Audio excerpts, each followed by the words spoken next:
Thank you to Professor Dr. Insinyur Ricardus Eko Indrajit, Doctor of Business Administration, Doctor Pendidikan, Doctor Kehormatan, Master of Science, Master of Business Administration, Master of Arts, Master of Information Technology, and Master of Philosophy for giving an impressive speech. Let us continue with another opening speech from Mr. Antonius Malambarus as the CEO and co-founder of CRIA. Let us give a round of applause.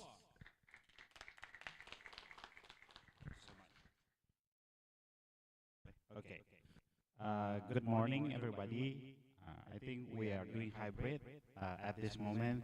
So I believe you come from all around Indonesia.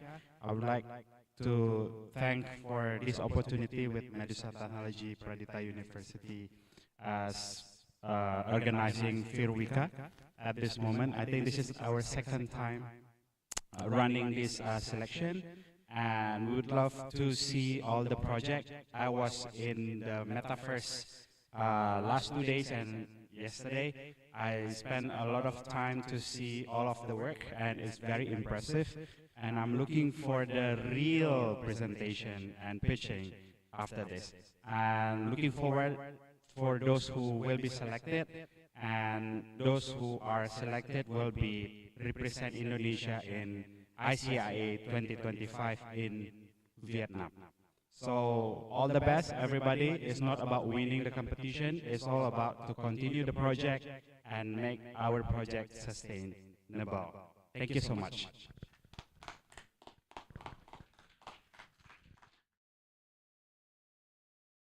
We thank Mr. Antonius Malambarus as the CEO and co-founder of CRIA for giving us the opening speech. And last but not least, a word from our collaborators. Becky Adams, PhD from Virtual World Education Consortium.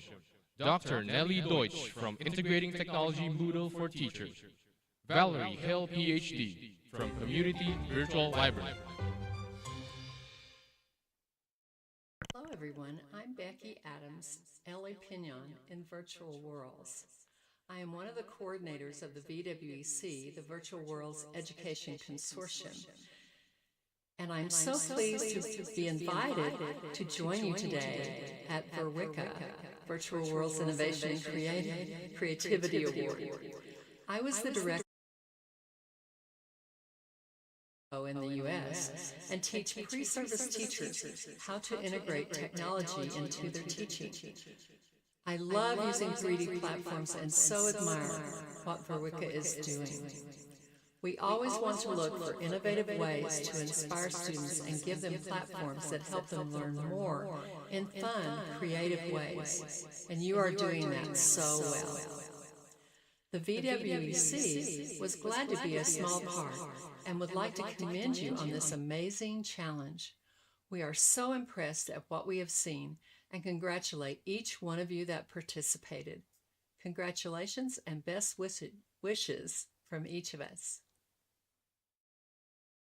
Distinguished guests, esteemed innovators, visionary educators, and students, it is an absolute honor to welcome you all to the Virtual Worlds Innovation and Creativity Award for VIRWICA for 2025. This event stands as a testament to the incredible advancements in virtual world technology, pushing the boundaries of innovation, creativity, and education in ways that were once unimaginable. As the founder of Integrating Technology Moodle for Teachers, free professional development for educators around the globe, I have witnessed firsthand the transformative power of virtual environments in education. From immersive simulations to interactive learning spaces, virtual worlds have redefined how we teach, learn, and connect across the globe. VIRWICA 2025 is more than just a celebration of technological achievement. It is a platform for collaboration, inspiration, and the exchange of groundbreaking ideas. Today, we recognize the brilliant minds who are driving this evolution, those who are harnessing virtual worlds to solve real-world problems, foster inclusivity, and reimagine the future of education, business, healthcare, and beyond. To all the participants, nominees, and visionaries gathered here, your creativity and dedication are reshaping the digital landscape of tomorrow. Your work is paving the way for a world where virtual reality is not just an extension of our reality, but an integral part of our learning and professional ecosystems. I encourage each of you to seize the opportunity to connect, explore, and collaborate. Let VIRWICA 2025 be the spark that fuels new ideas, forges new partnerships, and ignites a shared commitment to innovation. With that, I am proud to see VIRWICA 2025 opening. Although I can't be there, I'm there in spirit, and invite you to embark on this exciting journey of discovery and transformation. Let us celebrate the power of virtual worlds together.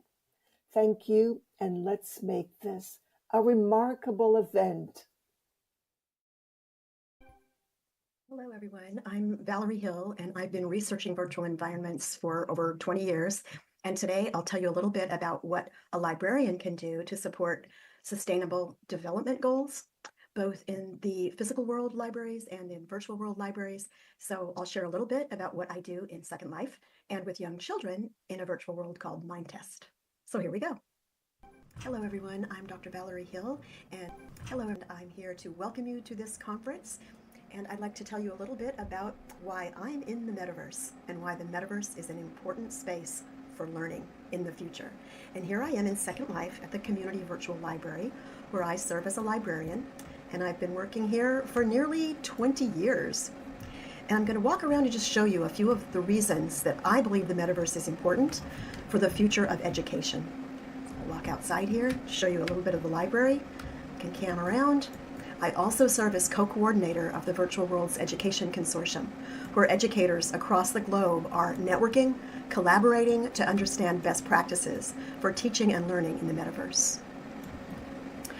First, I'd like to pop over to Shaw University, where I often do guest lectures for students. So let me go to Shaw University Virtual Campus. Often I bring college students in here to talk about how literacy has changed.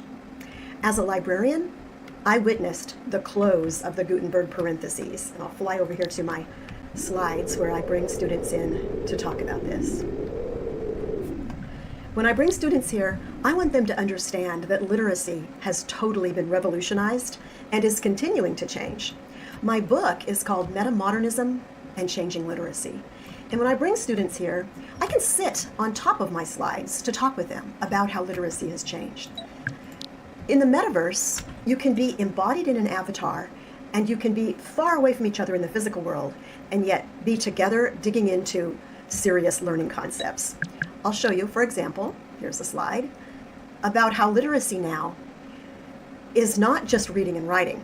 Meta-literacy is literacy in all formats, particularly in multiple realities and on all kinds of apps across distance in online communities, which is where we live today. Meta-literacy is now looking at redefining literacy with the impact of AI, which is rapidly changing education. So I bring some slides here to talk about the learning objectives in new learning environments with interaction with AI. And after I bring the students here and they wander around these slides and they think critically about how literacy is changing, I ask them to think about the dark side of digital culture, and I'll fly up to show you what I mean. We can fly over here and drop into a dark room to contemplate what are the challenges of all these changes with global digital participatory culture, AI. Watch me drop down into the dark room.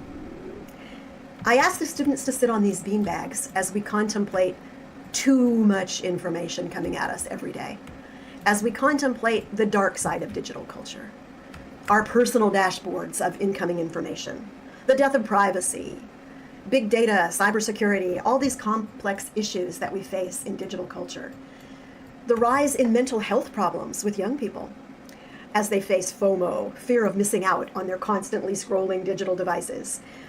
There's a lot of information coming at us that we don't even understand, and the next generation must deal with all of these problems, changes, becoming cyborgs, a lot that they have to contemplate. And as the students talk about these issues, I ask them to touch this green circle, because I believe the only way we can understand all of this and remain human and become good digital citizens is if we work together. I take them back to the library, a virtual library. Even though it's virtual, it's a real space, a real library. We can come in here and debrief these concepts. I ask the students to come in here in an old traditional library. Think of the creaking wooden floors, a library of the past. These are real books. You can interact with them. We can talk about digital citizenship and meta-literacy, and talk about the future of education. I invite you to think about the future of education at this conference and how virtual worlds, virtual reality, AI will all be impacting education in the future. So if you're interested in connecting, you can look for the Community Virtual Library in Second Life, the Virtual Worlds Education Consortium in Second Life. I'd like to add a little bit about sustainability for the VIRWICA conference. You can see here's my character in the virtual world of Mindtest, similar to Minecraft, a virtual world where kids can create all kinds of content and teachers can embed serious learning. So let me just show you what the kids have been working on here. This is a sustainable virtual library. Sustainability can be taught to young children in a virtual world. If you walk inside, you'll see they're learning about a recycle center. They're learning about creating sustainable gardens, sustainability both in virtual environments, digital environments, and in the physical world. Teachers can talk about what is sustainability? Why do we want to take care of our earth? Kids can learn about sustainable farming. They can learn about sustainable water. There's all kinds of water activities in the virtual world. They can swim. They can go down and learn about keeping water clean. Here the kids have built a waterfall that they can go inside, and they had a lot of fun learning how water flows and the water cycle. So sustainability can be taught in really innovative ways when you enter a virtual world. Here we are inside the waterfall. So think of all the ways that children can learn, both in the physical world and in virtual worlds, and learn about sustainability on our planet.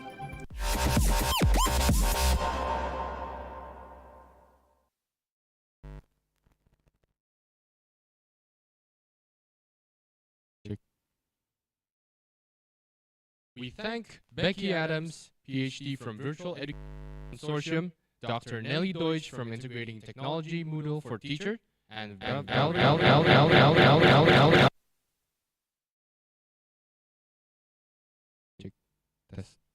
Valerie Hill, PhD from Community Virtual Library for their opening Collaborator words. With a good start in place, let us introduce our judges for today. First, we have Mr. Antonius Malambarua as the CEO and co-founder of KRIA, Mr. Muhammad Izaz Nero Pratama as the Media and Technology Officer at KRIA, and finally, we have Mr. Iggy Budiman Hussein as the founder of Medisa Technology. They will be scoring and providing us with the names of our VIRWICA 2025 champions. However, before we begin, we'd like to remind our finalists that the competition will start at 9:30. Thank you.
Before we begin, we'd like to remind our finalists to pay great attention to your fellow competitors.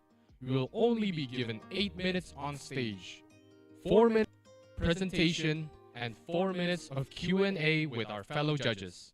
There will be a timer in the auditorium and Zoom spotlight to guide your innovations presentation. Without further ado, please welcome Team 16 from SMAK Santa Ursula, Jakarta, Jessie Aurelia Hendrawan, Maria Dominica Elaine Suherman, Michaela Antonia Chandra, with their innovation, Sonovate Green Build. Please give them a round of applause.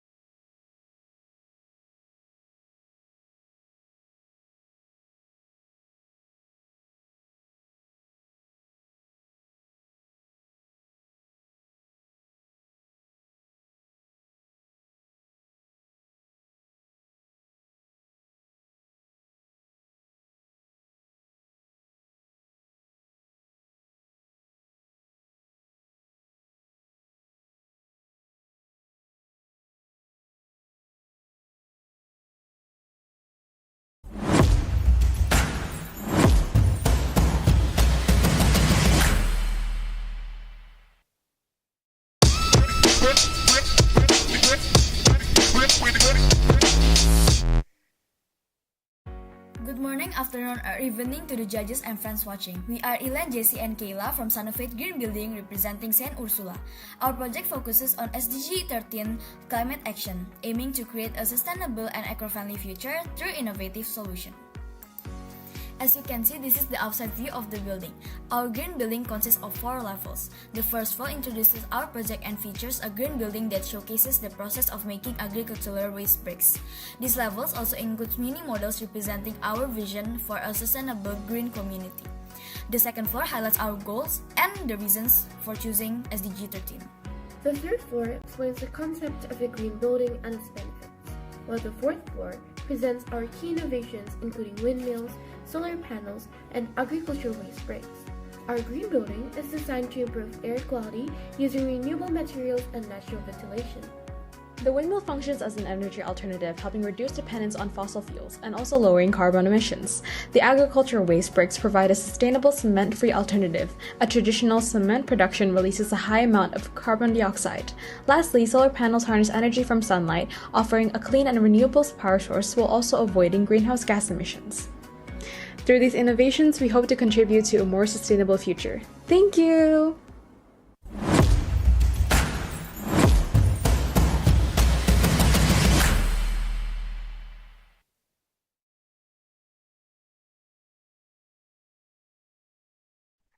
Good morning, our fellow judges and press. My name is Michaela Antonia Chandra.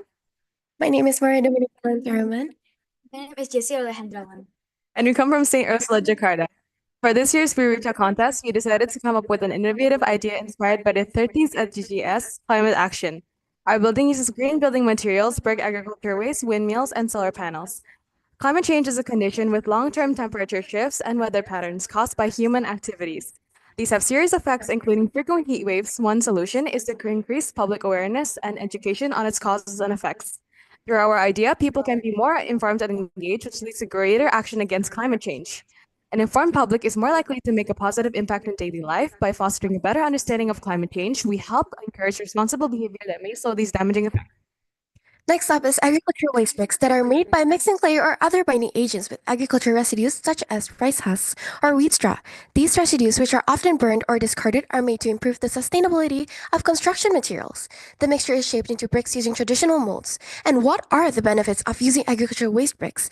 Firstly, agricultural waste bricks is often lighter than conventional bricks, which makes it easier to transport. Second, agricultural waste is typically free, lowering material costs, and many more. Next, we'll talk about our green building. Designed for future adaptability, it minimizes greenhouse gas emissions and prioritizes eco-friendly materials. The building is filled with plants to enhance oxygen circulation and reduce heat absorption. Trees and shrubs provide shade, act as windbreaks, and help filter pollutants, creating a healthier and more sustainable environment.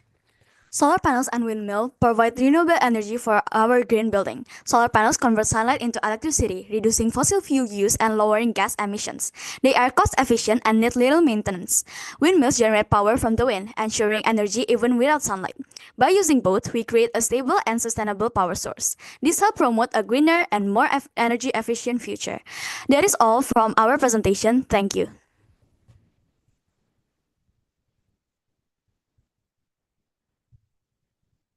Let us continue with our Q&A session with the judges. Please.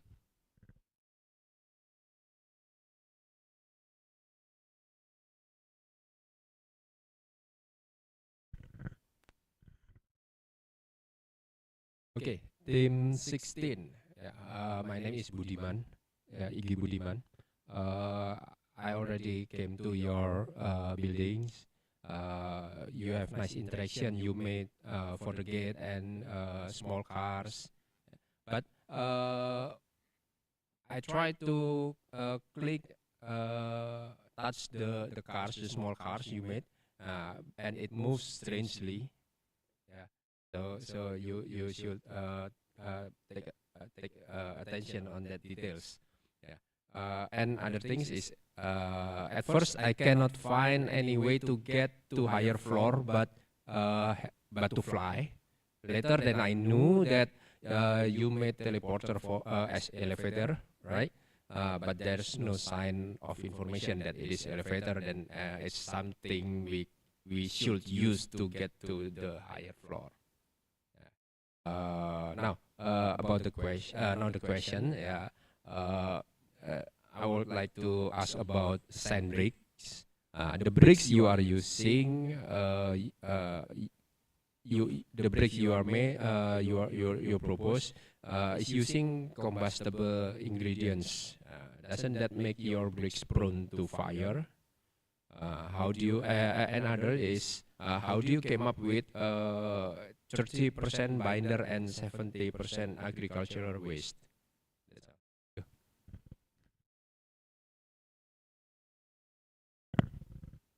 Thank you for your question. Please give us a moment to discuss before we answer.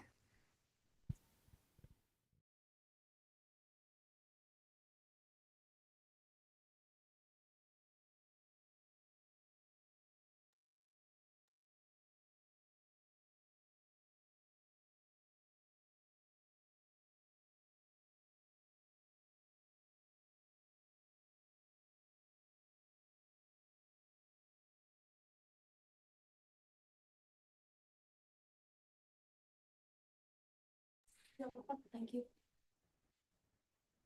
So we would like to answer your question. First of all, thank you for the question you have given us. And first of all, for the cars, it is not meant to be moved.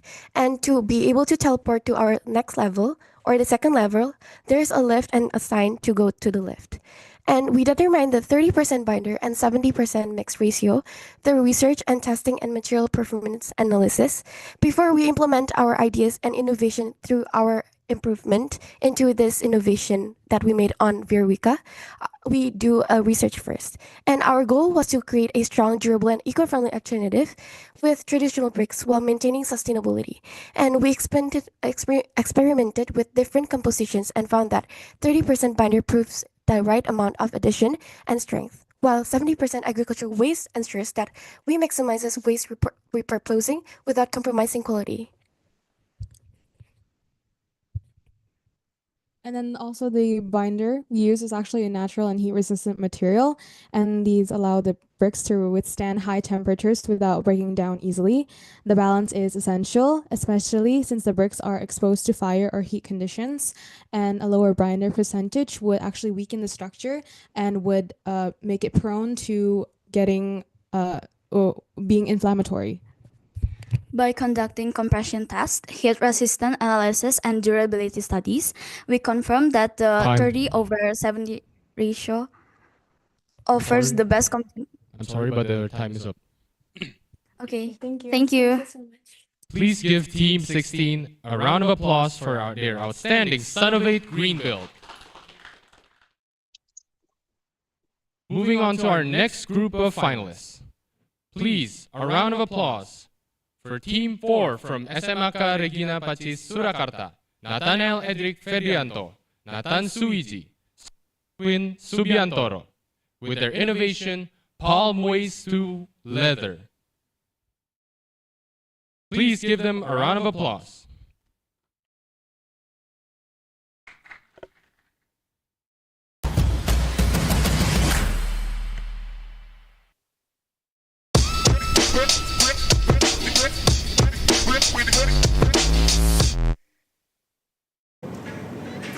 The process starts by collecting agricultural waste, such like palm leaves and fibers, which are usually discarded. Next, we introduce mycelium, a root-like structure of fungi. It grows by feeding on the palm waste, binding its fibers, and forming a natural and leather-like sheets. After a few days, the mycelium mat is then harvested, dried, and treated, improving its texture, making it more durable and flexible, just like traditional leather. This innovation aligns with SDG 9, creating sustainable materials through biotechnology, and it aligns with SDG 12, reducing waste and promoting eco-friendly alternatives. The result? A biodegradable, cruelty-free, and sustainable leather alternative that could reduce pollution and waste.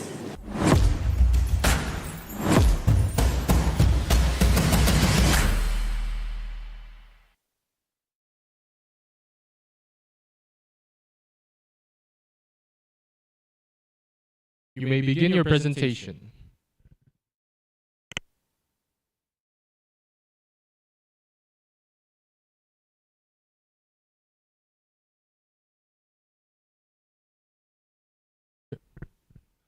A reminder to look at the time on streamers from the streamer and the Zoom.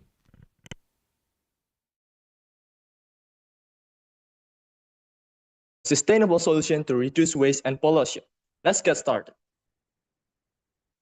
Before we begin, let's introduce our team. We are Group 4, and each of us has contributed to different aspects of these projects. I'm Nathan Suiji, and I work on ideation, narrator, and project manager. I'm Sonny Subiantoro, and I work on ideation, and I focus on cameraman and narrator. I'm Nathaniel Edric Ferdianto, and I'm focused on ideation, 3D modeling, and editing.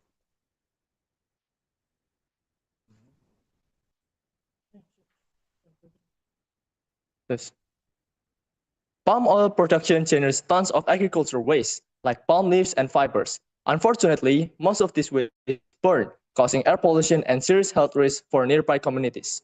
This waste could be used in a more sustainable way, which is why we choose to turn it into an eco-friendly leather. And to address this problem, we developed a mycelium-based leather, a sustainable alternative made by growing mycelium on palm waste. And this process transforms discarded agricultural materials into an eco-friendly, biodegradable, and cruelty-free leather. And by utilizing this innovation, we can reduce waste, prevent air pollution, and promote sustainable production, creating a cleaner, and healthier environment for the future.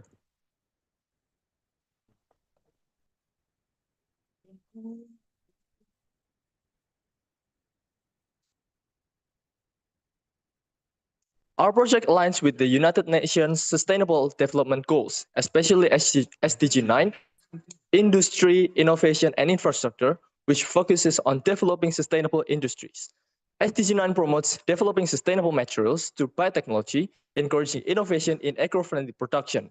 By transforming palm waste into biodegradable leather, we are reducing pollution and creating sustainable alternatives for the fashion industry. And for the second SDG, we choose SDG 12, which is responsible consumption and production, including reducing agricultural waste, repurposing palm waste, and promoting sustainable alternatives to traditional leather. Team 4, time. At last, our presentation is to an end. Thank you for all of your attention. And if you have any kind of question, we would like to answer it. I'd like to invite Mr. Anton to come up to the stage to do the Q&A.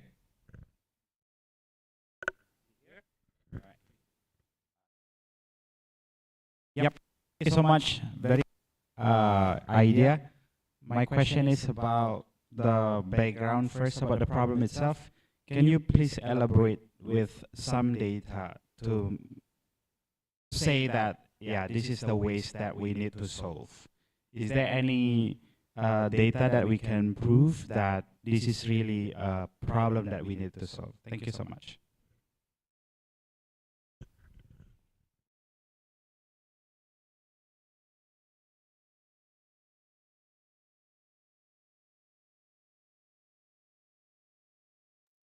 Okay, thank you very much for the question. And about the ways that why we really need to clean this, why we need to solve this, because we actually don't do many research on data, but we do many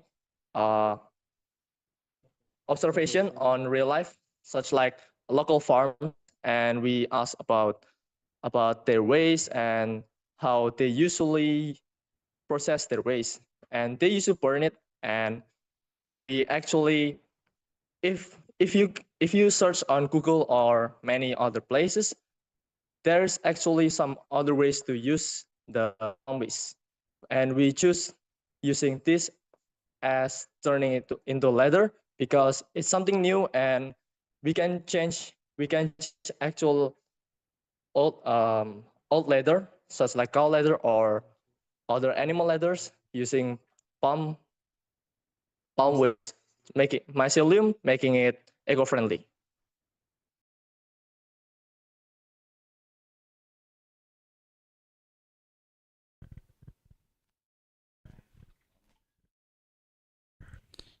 All right, thank you.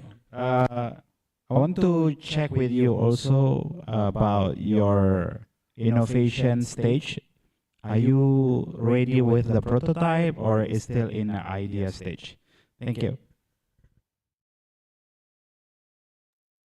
Okay, to answer that question, we're actually still in ideation and we haven't really made any prototypes. But in the whole world, there are other peoples that have the same or similar ideas that already made the prototypes. And we actually asked and maybe did some research on them too. Thank you.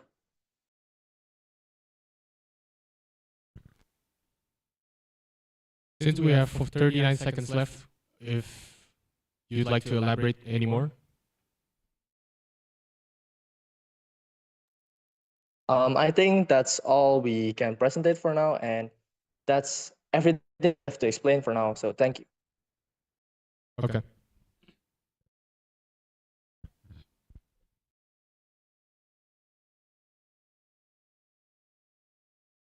Please give Team 14 a round of applause for their impressive palm waste to leather.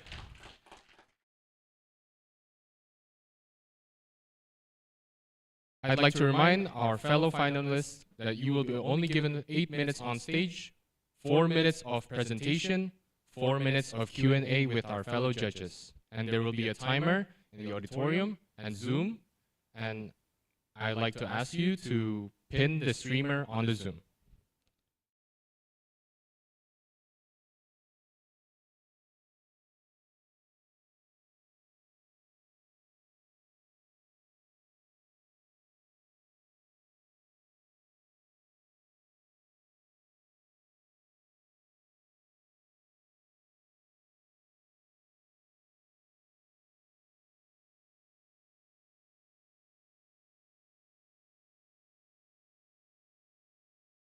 Ladies and gentlemen, join me in welcoming Team 14 from SMA Regina Pacis Surakarta, Yorel Areli Tejo, Leonel Nathan Wibawa, Marcel Lukito, with their innovation, Aetheris. A heavy round of applause for them, please.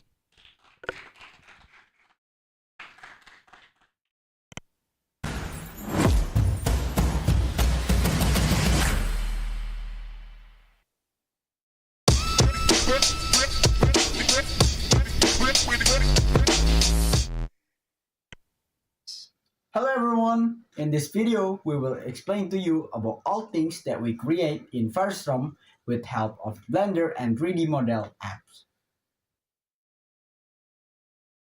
First of all, I will explain about the city that we built like a small miniature. In this city, we create a factory that can convert urine into a pure water that can be used by the public and powered by a solar panel.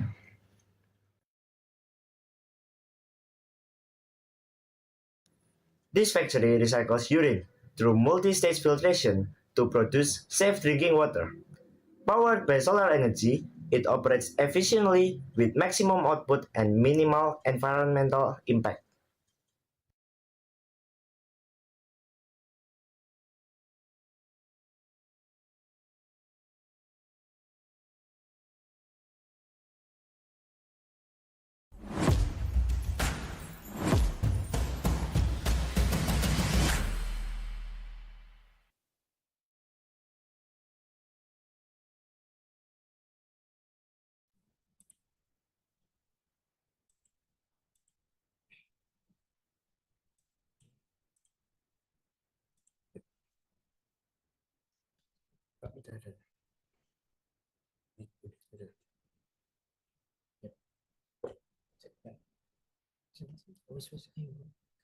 Uh, Good morning, everyone, and dear judges.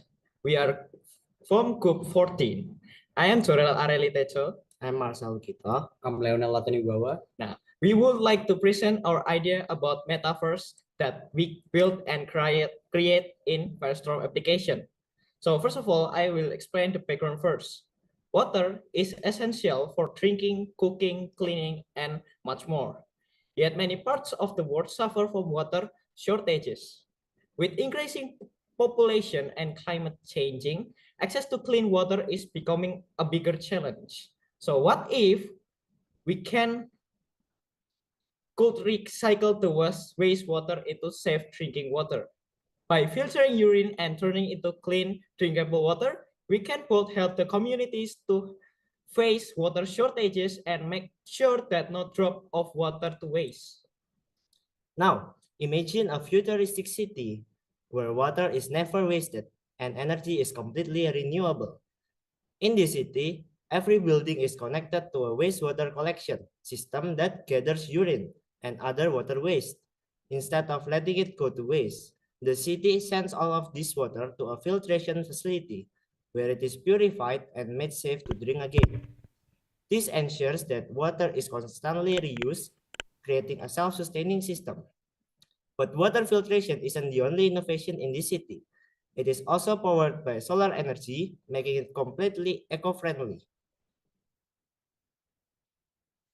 Now, how exactly do we turn urine into clean water? Let's break it down.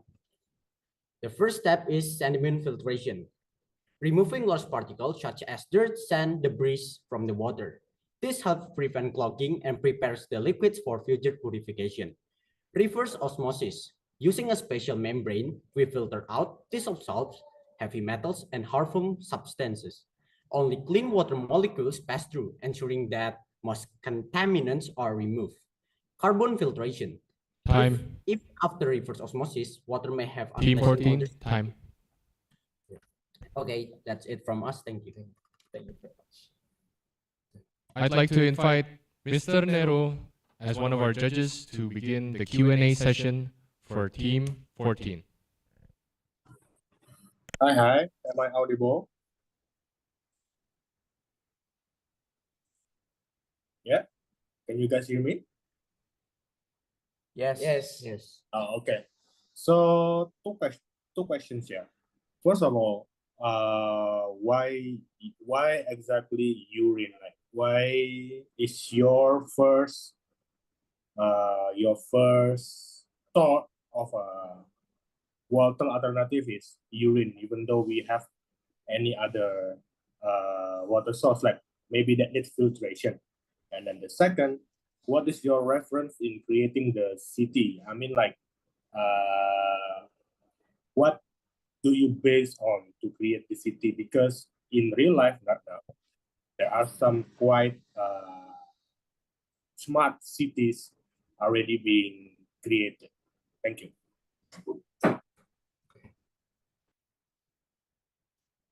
So let me answer the first question. So why do we exactly choose to embrace these problems, because we see in other continents like Africa, there's this like country like Egypt or several country in Africa have short water problems. Because of that, we want to create something reliable so that it can make they consume clean water, because they have a very they have a problem with water, with clean source of water.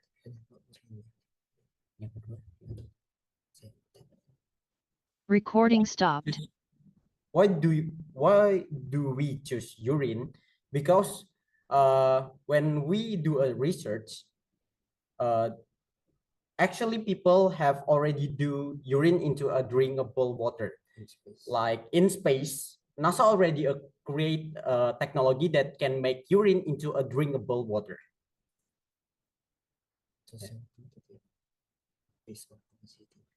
Excuse me, can you repeat the second question, please? For your design in smart cities, what the reference did you use? Because right now in the real world, we have quite a few example already. Oh. Thank you. Oh, so the reference we use is based on Cyberpunk City, actually, because we actually really like to play this game.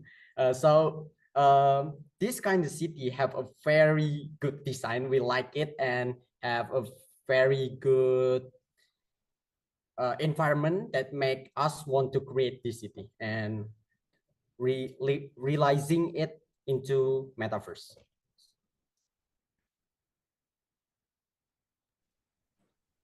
Okay, still we have like time. Maybe just for input from me. So if you guys saying about Africa, then that would be make sense. Thank you for clearing that out because it doesn't mention in the presentation, right? And then for smart cities, maybe I can recommend 2 countries. You can begin with South Korea and also Canada, I believe. South Korea, like how they reuse the rainwater, something like that. Please dig deeper about that, and maybe you guys can integrate the reference from them. And then in Canada also, they don't use solar panel, but they use the kinetic energy from car to create heated rooms. Recording in progress. Something like that. That's 2 inputs that I want to give to you guys. I think it's a great idea, but there are some in real world that is already being created, and try to start from that, the practicality things. Thank you. Thank you very much. Thank you for the suggestion.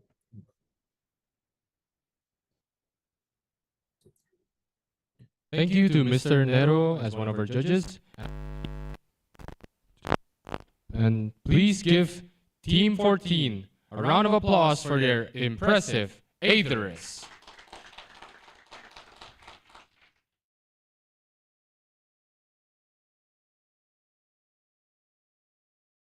Now step right up and welcome Team 6 from SD Sulu Bangsa Mulia. Dionysius Oliver Prianto, Ibrahim Wahyi Munawar, Mahameru Kausar Hartoni, with their innovation, Stream of Dreams. A resounding round of applause for them, please.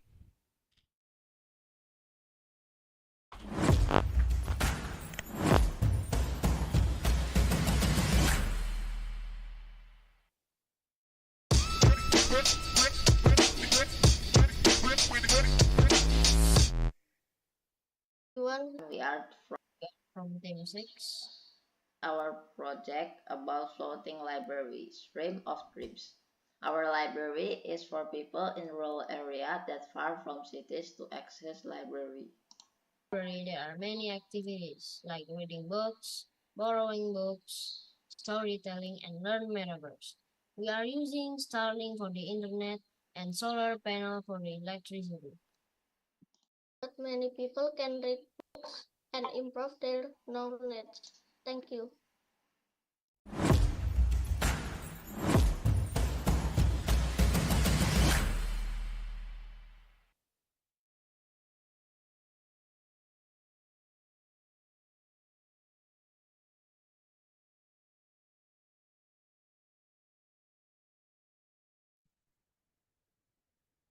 Yeah. Good morning, everyone. How are you? My name is Wafi, and we are from Team 6. Today, we are going to present our idea about the stream of dreams. Have you ever thought, how can people who live far from cities or in rural areas get education such as reading books? This is the fourth Sustainable Development Goals theme, which is to ensure that everyone has access to quality education and lifelong learning opportunities. Let's start with the background. Indonesia is an archipelago with 81,615 coastal areas such as beaches and 13,215 underdeveloped areas or rural areas. And coastal areas tend to be far from cities, making it difficult to access libraries, which are mostly located in cities. And there are ways to give access to people living in the coastal areas. One of them is by building a library ship. And in Indonesia, there are only 15 library ships. So now what is Dream of Dreams? Dream of Dreams is a non-profit library using a speedboat that brings books to people that are far from the cities. There is a wide variety of books to choose, ranging from kid books to other pieces of literature suitable for all ages. The boat will operate in cycles, staying at one village for 3 hours at most before leaving to another village in the surrounding island. In order to keep the place organized, we need at most 3 volunteers, 2 as storytellers and guides and 1 as the bookkeepers. We will be dealing with the landing and returning of the books. The volunteers can be chosen from local youths, serving as a way to keep the local youth organization active like Karang Taruna. The duty will be implemented in shifts, where the cycle will change every 3 hours following the post-operation cycle. The books will be collected through local donation. Preferably, the library will also be built using local efforts from various villages to minimize spending and to keep the relationship between villages strong.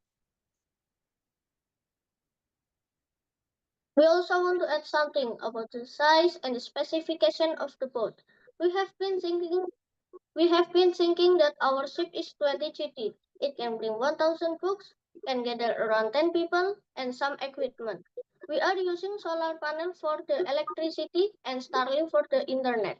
Our goals of making this ship are 1. We want to make more of these ships so that more people can read books and learn a lot of things. 2. We also want to give opportunities to people living in the coastal area to experience the library. 3. Our aim is to actualize local Time. organizations, especially. I'm sorry, Team 6, but your presentation time is over. However, I'd like to invite Mr. Iggy to come up stage to begin the Q&A session.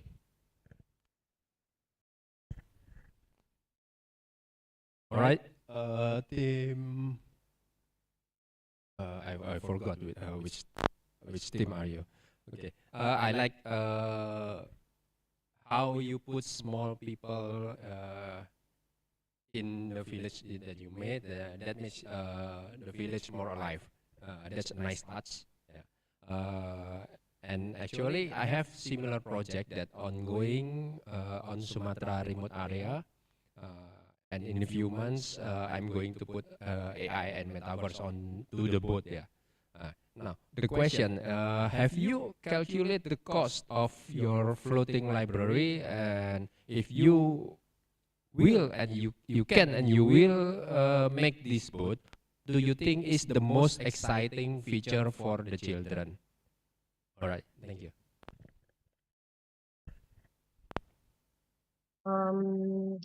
Let me answer your question.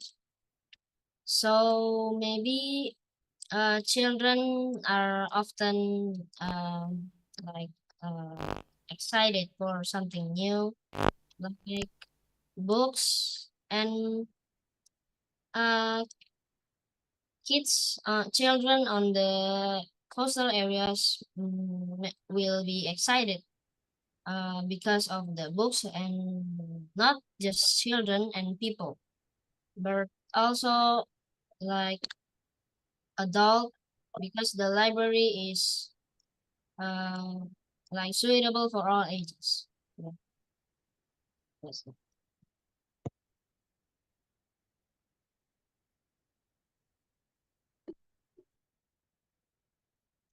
Yeah. Now, what about the first question? Have you calculated the cost to make the boat that you design?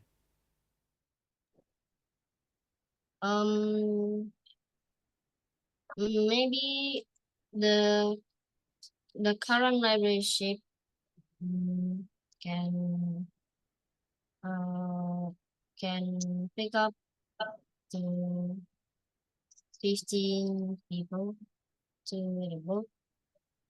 Yeah. And and maybe the cost will be like, let me think.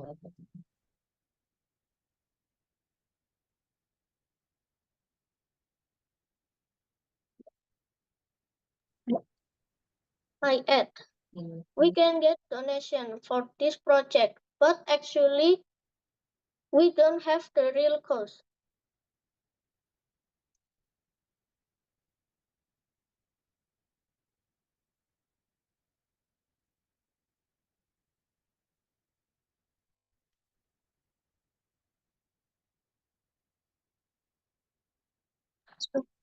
And also the maximum cost of the ship are maybe 500 million uh, rupiahs.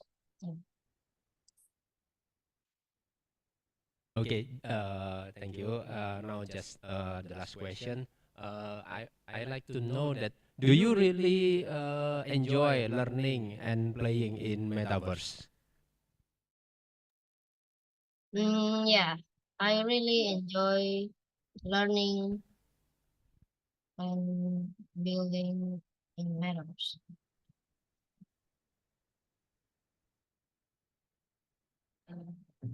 And there are so many things I can learn from it. Yeah, that's it. Thank you.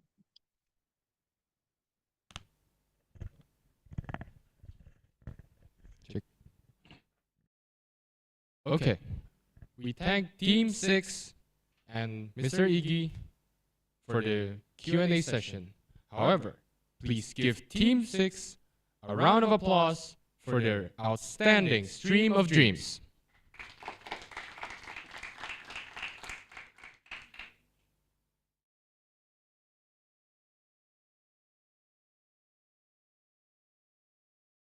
Now, step right up and welcome Team 10 from SMP Santo Aloysius Bandung, Karen Amika Cahya Dijaja, Matthew Jermaine Rudian, Mia Lucia Chen, with their innovation, Flux Living. Let's support them with a round of applause.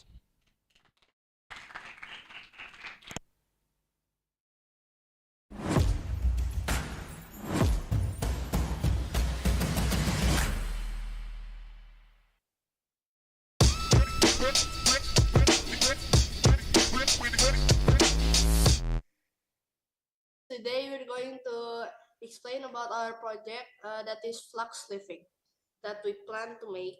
There is a solar panel to generate electricity. It's terracotta. It's filled with running waters. It will make the hot air to cool air. Next we have glass roof. The glass uses the sun to light up our house. It's the infiltration well allows for rainwater to drop down this well, and then we plan that the two filters that we put there could be usable for daily activity. Now we have the biopores. The biopores grabs the rainwater so it could prevent floods from happening. There are also fences. Our fences are made from clay and bio bricks. That's all. Thank you.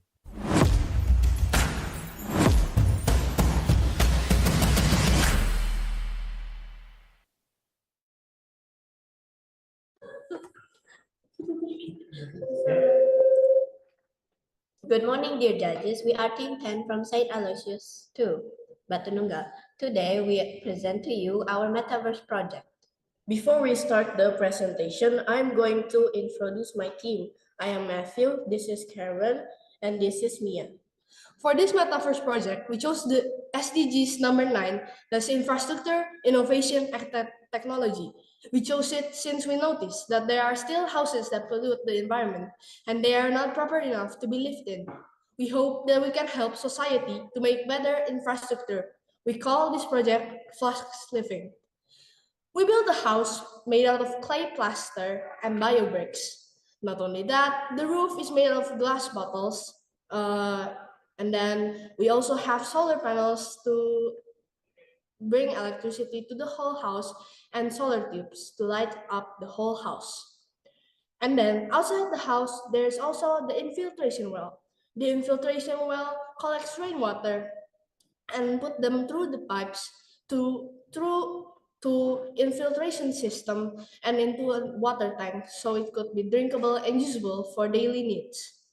In our home, we have a simple air conditioning made of terracotta. It's filled with running waters. It will make the hot air to cool air. And we have also a pond. The pond function is to breed fishes, and fish will produce waste and waste become the fertilizer. Now I will explain about the glass roof. The glass roof are two windows that acts as a natural lighting system. It uses sunlight to light up our house. It's efficient, also free, but at night it can be used for stargazing as well. The biopore sucks rainwater to the ground to prevent floods from happening. Our fences are made from clay and biobricks. We use biobricks because biobricks uses plastic waste, so it reduces the plastic waste in the environment. So that's our project. We hope that our project could be a reality and it could be affordable to all the people needs. We also hope that we can modify it to people needs. So that's all. Thank you.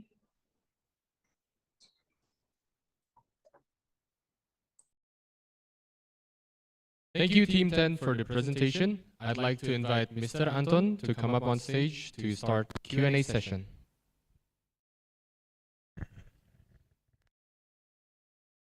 All right. Thank you. It's a nice idea. I concern on your statement that you guys interested to implement it in the real world. I have two questions. One is in the virtual world. Can I check with you if when we go into the place of you create, I saw some of the water drops over there and also the solar panel and etc. Is there any interaction that you think can be aided on that virtual world? That's one thing. The second one, if we want to make it in the real world, what do you think the very first step that you think that you can do as a starter? Thank you.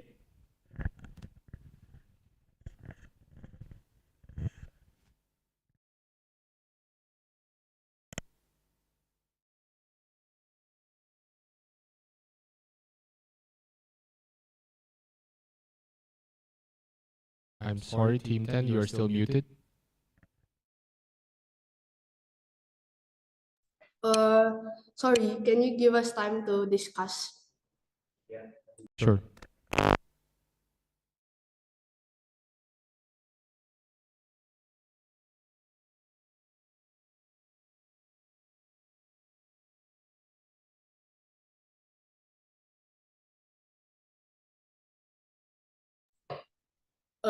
So in the metaverse, we also can add a lot of things. For example, that's only just the design.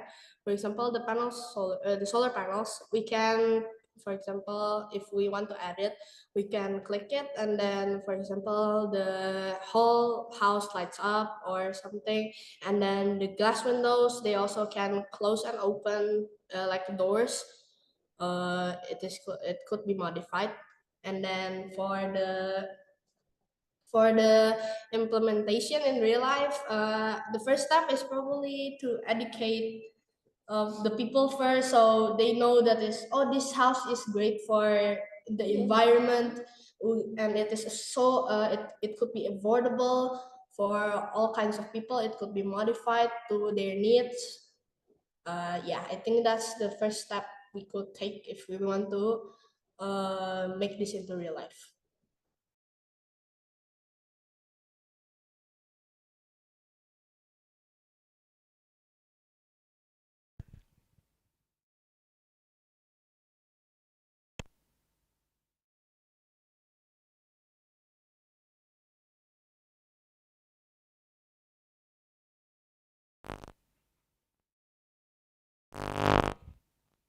Thank you, Team 10 from SMP Santa Ola Silang.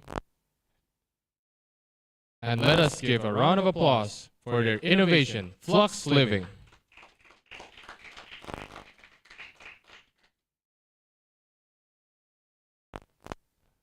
Ladies and gentlemen, let us continue with our next innovation.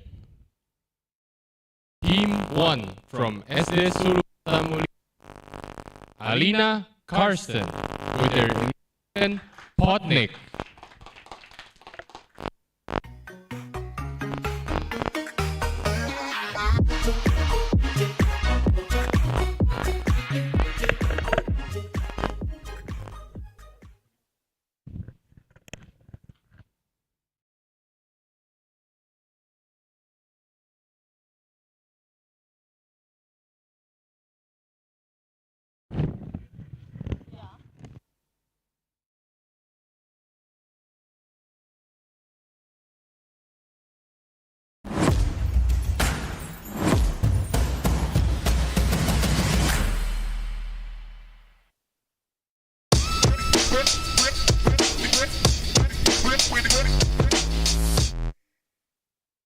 Potniks are basically portable farms. This over here is a bottom cubenik. Cubenik's are smaller, stackable subvariants of potniks. This cubenik beside the bottom cubenik is called a top cubenik. And this is an example of a stack cubenik. And upstairs, which you can access by taking this stair, you can find the prototype of potnik, which already include the vegetable and fishes. For more information about potniks and cubeniks, you can visit Yangqiang in Firestorm to find my building. There's already signs explaining the parts of potniks and cubeniks and also how they work. Thank you.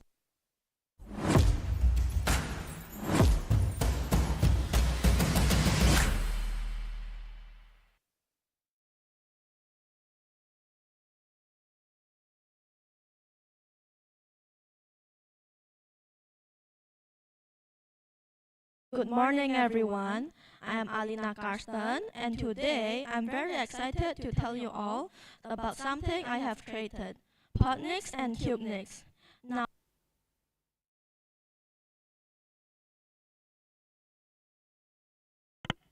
Now you might ask,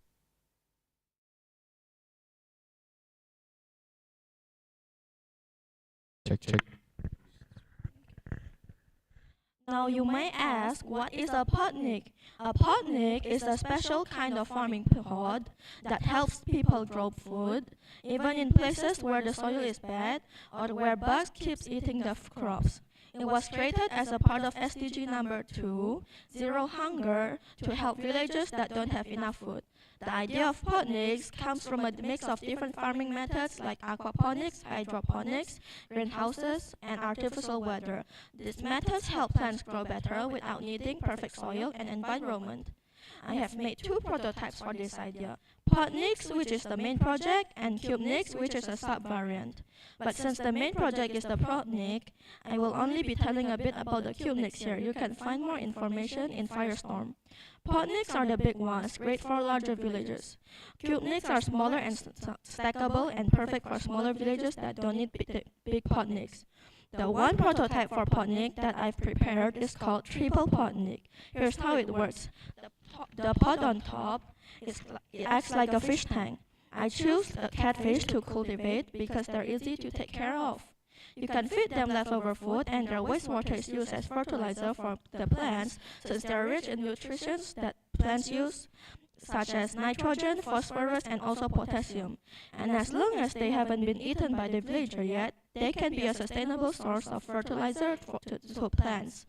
The two bottom pods are for growing plants, usually lettuce. The plants use the fish water to grow, and in return, some of the extra plants can be fed back to the fish. The lights inside help keep everything warm, and they run on solar power. If there's extra electricity, people can even use it to charge their phones. Potniks revolve around buildings called centers. These centers will manufacture the potniks, fix broken potniks, grow the catfishes that can be put in the potnik before it's delivered, and plant vegetables in spare potniks so the center can send the potniks out when a new village needs it, or when a village needs to change their potnik without needing to wait for the new plant to grow first. Potniks are mainly made to help people grow food easily, even in tough conditions, but they are not only great for villagers that struggle with hunger, they can also be used in normal villages to make farming easier and more sustainable. Thank you for listening. Are there any questions? Okay, we thank Alina Karsten for the presentation. Let's begin with the Q&A with Judge Nero. Hi, am I audible? Yes, you are. Okay. So Alina, I am in your Firestorm building right now. So this is a great idea. Basically, this is like a mini plant farm for villages. Two questions though for me. One, I see here it's using mainly solar panel. You as the inventor of this idea, is there any more viable options other than solar panel? Because villages have a lot more natural resources like the water current, wind current. Is it possible to have other options than the solar panel? And then the second one, here, I see there are, this is like, you said require a lot of funding, right? And then the main target here is villages. So if we may we know like the rough calculation on how much potnik and maybe cubenik costs in the future. Thank you. Yes, we can use other sources of energy, such as the wind and the water, but I'm still working on those. I've been thinking about the water one. It's just that it's actually awkward to put it next to a river because the chance of it getting washed away is pretty big. And can you repeat the second question? So the second question is like a very rough calculation on how much will this potnik project cost. I'm calculating that the potnik will cost around 5 to 10 million Indonesian dollar each, and the cubenik would be cheaper, maybe around 5 to 8 for a stack of 2. Thank you. Okay, a follow-up questions. Thank you for give us the rough calculation on the prices. Have you maybe start some dialogue or conversation with a village or an underdeveloped area regarding Potnick before. Is it viable for them, or is there something that needs to be added still? Thank you. Actually, no.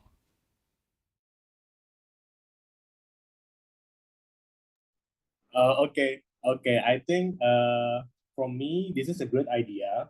It just like more reference you get. I think this can be a very viable option for small villages. It's just that again the target is villages, right? I'm not going to say we need to go cheaper. No, it's just like if the idea is to help people over there, then make it as practical and obtainable as it can get. I think that's the input from me from this project. Good idea, Lina. Thank you. Thank you.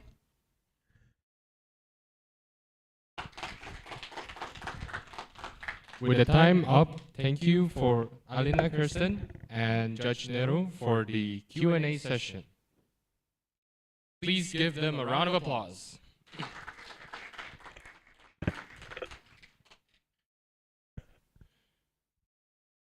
Before we continue our next group of finalists' presentations, we'll be having a 15-minute snack break. We would also like to invite our attendees to claim their free snack box outside the auditorium. We kindly ask our finalists to be ready by 10:40, as we're going to continue at 10:45. Please note that eating inside of the auditorium is prohibited. Keeping the area clean would also be in our best interests. Thank you.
With our snack break over, we would like to invite everyone to return to your seats.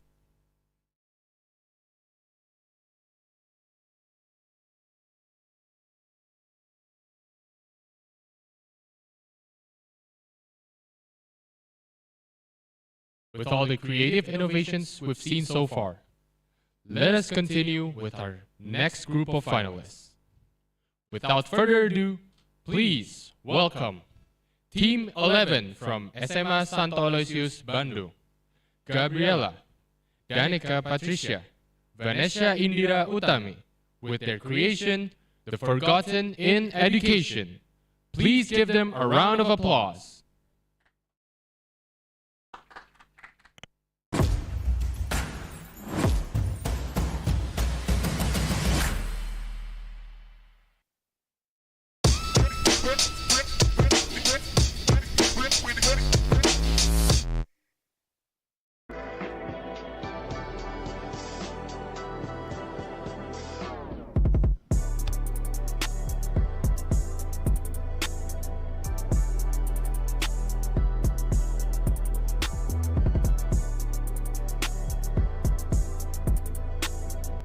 What path will you choose?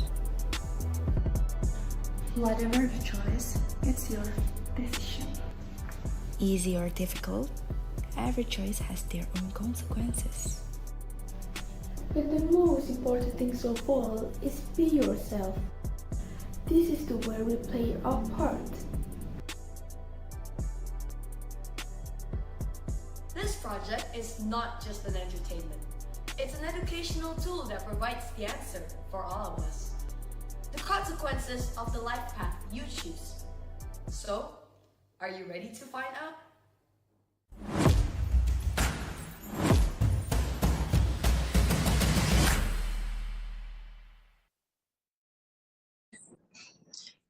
Good morning, judges. Good morning, everyone. We're from Team 11. My name is Gabriela. My name is Patricia. My name is Vanessa. And today, we'll be explaining about our MultiVerse project, The Forgotten in Education. We choose SDG number 4, which focuses on ensuring quality education for all, because we believe it acts as a foundational pillar for achieving other sustainable development goals. As you have seen from the video, our team made a story game where your choice affects the outcome of the story itself. Just with the press of a button, which represents a seemingly simple choice, you can change the course of the story drastically. Now you might be asking, Team 11, what's the meaning behind your project name? Well, these days, it seems that many schools and universities prioritize students' grades over their characters. Now, this mindset may lead to harmful behaviors, such as cheating because of the academic pressure. In the end, we believe that integrity and conscience have been forgotten in education. By making this story game, which picks up a simple but realistic story, we hope that the moral of the story can be delivered better and implemented by students across Indonesia and the world. Other than that, we chose the story game format because games, especially those with interesting visuals, are generally easier for students to grasp, making the information more accessible.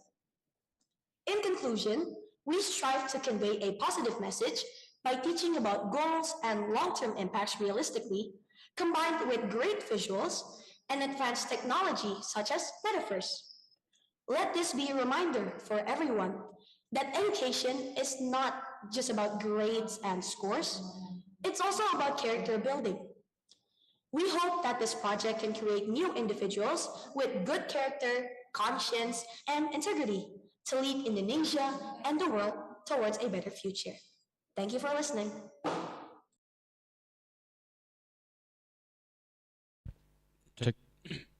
Thank you, Team 11, for the presentation.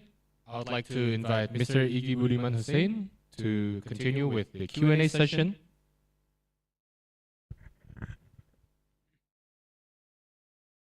Okay, hello.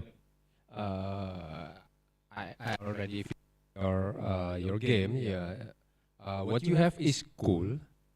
Bringing different theme and Minecraft style in your creation.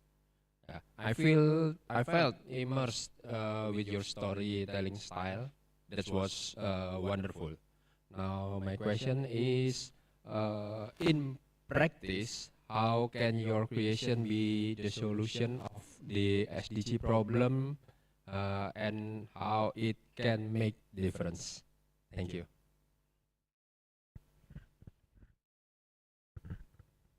Okay, first of all, thank you for the question, and now we'll answer the question. So this game itself, we believe that so far it's still the prototype, but we believe that it can be implemented in day-to-day studying basis at school because it's very simple and you can pretty much use it in, let's say, for religious studies, and then you can change the story format for other stories as well to complete other studies. So we believe it can be the solution because, as we've said before, education isn't exactly just about scores and grades. It's also about character building, and we believe that both of them are as important as the other. So by creating this game, we hope that we can fulfill the goal of quality education by, because let's say that character building is basically, you learn character building your whole life, so it's a lifelong learning process. And by creating this game, we can start that from an early age, like let's say, for example, since primary school or since middle school. And it can continue to upgrade and you can continue to use it as we grow up. That's how we believe we can solve the problem.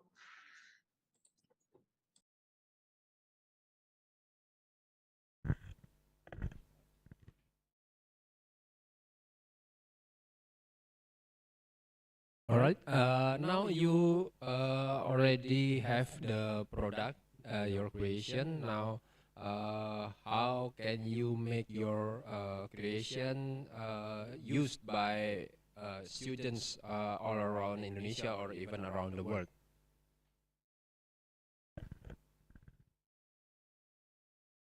Okay. So first of all, since this is just a prototype, we believe that we can still implement many upgrades to it. For example, we can add sounds, voiceovers, and then animations, or even we can implement it in something like VR or virtual reality so that it's more immersive. And after we do that, we believe we can promote it, for example, by promoting it through our social medias, or even the simplest step by promoting it to our school, first of all. We're gonna tell it to our friends, and then we're gonna talk about it to our teachers as well, and then we're gonna start from there. And if the product is successful, we can start by promoting it to other schools around us as well. And hopefully they can be inspired to use it as well by seeing the positive results. And that's how we believe we can introduce it to the whole world. So slowly from our own school and then to our neighboring schools, and then eventually we hope to the whole Indonesia and the whole world. Okay. From your experience working this project, what lessons or new things that you get from doing this project with your friends?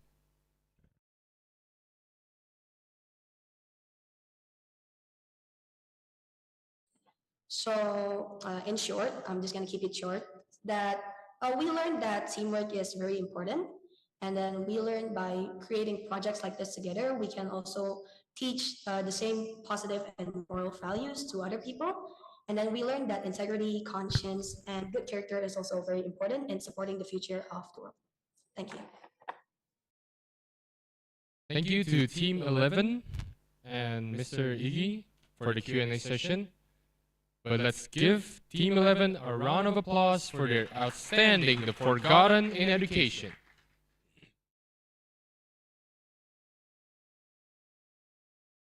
Moving on to our next group of finalists.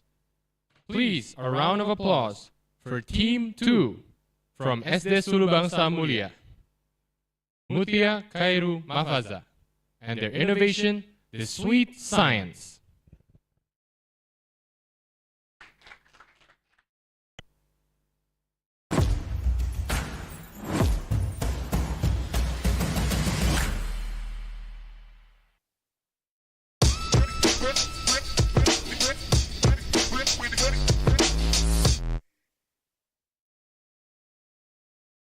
Hello, my name is Mutia. I'm from Team 2 and Sulubangsa Mulia School. In this video, I will tell you a bit about my innovation and about my prototype. Do you ever think about our Earth? Now our Earth is getting broken. The largest cause of it are humans. Plant and animal become extinct. And then food crisis happen. My innovation is about SDG 15, Life on Land, which is about protecting plants, animals, and trees. My innovation is the sweet science how sugar water fells plant crust. I had observed with some stem cutting lime plant and I found that sugar water can be good for plant and not good when too much. I found too that every amount of sugar water can grow plant more good by different way and some more. My prototype can tell you all that I had observed. This is the prototype about every amount of sugar water and their different way to grow plant more good. There is some additional orders too for me. This is the prototype about how sugar water plant can help food crisis when it happens. And this is the prototype about best place for sugar water plants. That's all about my video. Thank you for watching.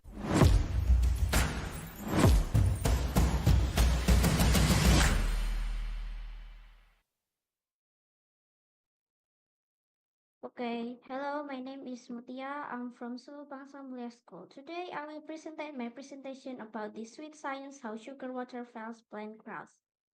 Plants are very important for our planet. They give us oxygen, food, and help keep nature in balance. That's why we must take care of them. My research is related to SDG 15, Life and Land, which is about protecting plants, trees, and animals. In this study, I want to see how sugar water affects plant growth. I observed different plants and compared their height, leaf color, and strains. Some plants got sugar water and some did not.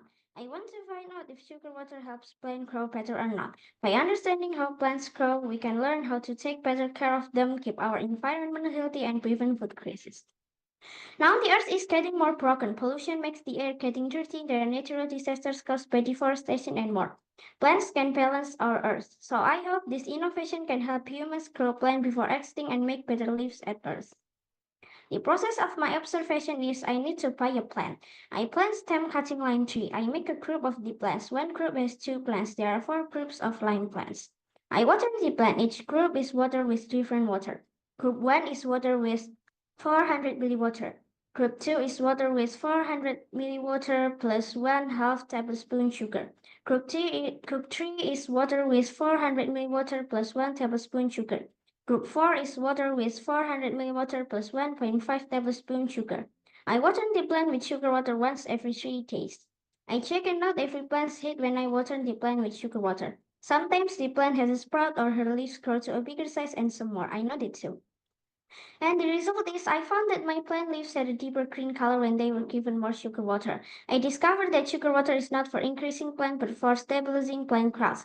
I found that sugar water is not good for plants when they get too much of it. Each sugar amount has made more good plants with different way. 1/2 tablespoon sugar stable plant more good than by only water. 1 tablespoon sugar make plant grow so fast and 1.5 tablespoon sugar make plant more fertile.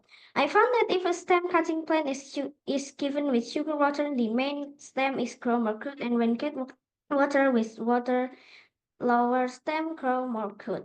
Okay, that's all about my presentation. Thank you for listening. Thank you, Team 2, for the presentation. I'd like to invite Mr. Anton to come up on stage to continue with the Q&A session. Hi, thank you so much for your explanation. I think it's a good idea to observe. My question is about, can you please elaborate a bit by explaining a bit slow about your research? What is your expected result that you want to see from your research? I know that you use some treatment for some plants. Maybe you can make it more specific. What is the plant's name that you used, and then what was the treatment that you do, and what's happening to the some different treatment?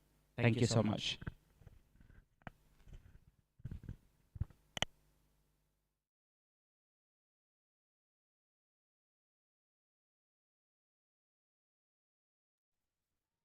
Okay.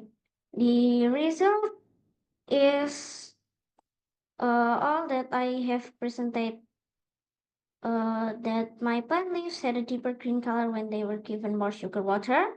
I discovered that sugar water is not for increasing plant but for stabilizing plant growth. And sugar water is not good for plant when the plant get too much. And each sugar amount has make more good plant with different weight. And when stem cutting plant is get water with sugar water, the main stem can grow more good, and when water with only water, the lower stem grow more good. Thank you.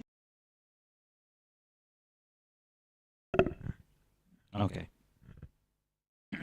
So, first, what is the name of the plant that you use? I use stem cutting line plant. Is it? Sorry, can you say again? Stem cutting line plant. Stem cutting line plant. Okay, how long you do the treatment for these plants?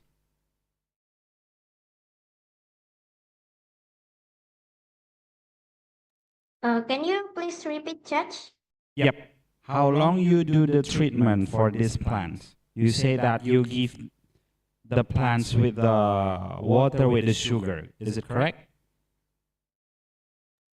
I observed it only 1 month, but the plant has made a lot of but I had find a lot of result from the plant. Okay, so tell me what is the result?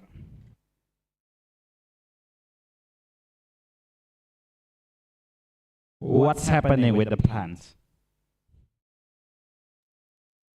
The group 1 of the plant, the group 1 can grow good, but group 2 is grow more fast and more good than group 1. Group 3 is grow more fast than other plants. And group 4 is have the darkest green color on her leaf and be the fertilest plant. Okay, so all of this group of plants, you give them the different formulation of the sugar? Yes. And which one is the best? I think when plants, I think the best to grow plant fast is the 1 tablespoon sugar, and when the plant is already grow fast, you can use 1.5 tablespoon sugar water to make it more fertile. Okay. Can I just ask one very last question? Just ask, which group is the best? Group 1, 2, 3, or 4? I think the best is group 4 because group 4 is the most stable plant and most fertile plant. Okay. Thank you to Team 2 and Mr. Anton for the Q&A session. Please give Team 2 a round of applause for their outstanding sweet science. Now, step right up and let us welcome Team 12 from SD Santo Aloysius, Bandung. Gian Levin Carmelio, Kelvin Jacobi Gunawan, Tobias Jansson Siswandi, and their innovation, Clean Energy, Bright Future. Let's support them with a round of applause.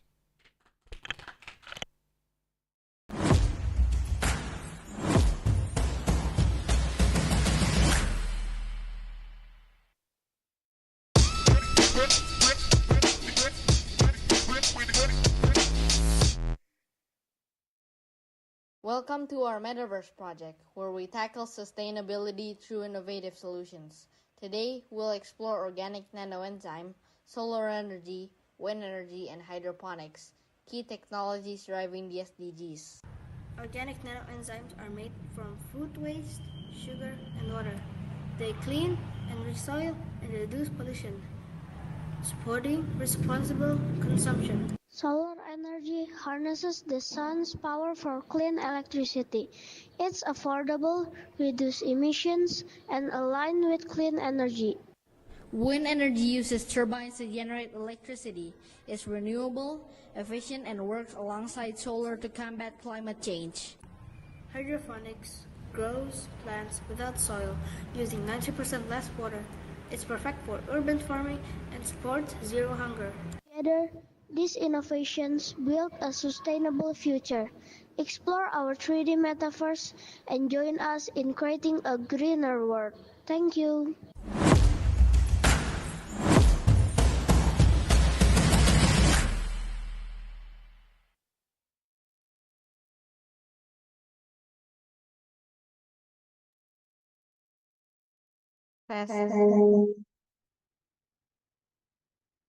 Hello everyone. May I share my screen?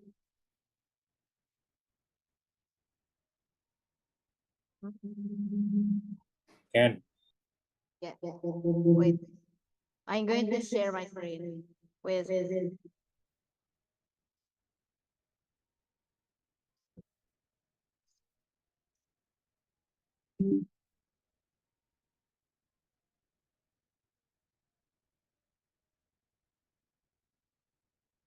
Good morning, esteemed judges and everyone present. We, Team 12, would like to introduce ourselves.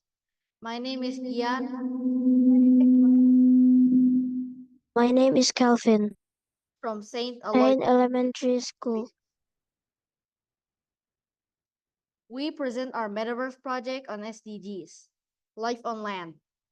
Using Metaverse technology, we promote sustainability and raise awareness of protecting terrestrial ecosystems. Our environment needs urgent action, and this project inspires people to restore and balance our ecosystems. Organic nanoenzyme. Chemical pollution and waste are destroying our soils and water. Organic nanoenzyme made from food waste offers a natural solution. They clean, pollute water, enrich the soil, and restore ecosystems directly, supporting life on land. Hydroponics. Traditional farming degrade land and consume vast amount of water. Hydroponics grow food without soil, using 90% less water. This innovation reduces land use, prevent deforestation, and supports sustainable agriculture. Solar and wind energy. Fossil fuels drive deforestation and habitat destruction. Solar and wind energy provide clean alternatives, reducing the need for mining and drilling. By transitioning to renewables, we protect forest and biodiversity. Connections to SDG 15. Together, these technologies restore ecosystems, protect biodiversity, Time. and promote sustainable land use. They align with I'm SDG sorry, Team 12. 15 Your time to present is over. However, I would like to invite Judge Nero to continue with the Q&A session. Okay. Time is yours. Okay. Hello, boys. Am I audible? Hello, can you guys hear me? Yes, I can hear you. Okay. So 3 questions here. Yes. So what is the end product of your innovation? Is it like a smart city concept or something like that? And then the second one, you mentioned about the nano enzyme, organic nano enzyme. Yeah. Made fruits. You claim it can enrich the soil. What material inside the fruit waste that actually can enrich the soil? I need to know about that. And then the third one was, wait. The third one is, see, I'm in your world right now, in your building.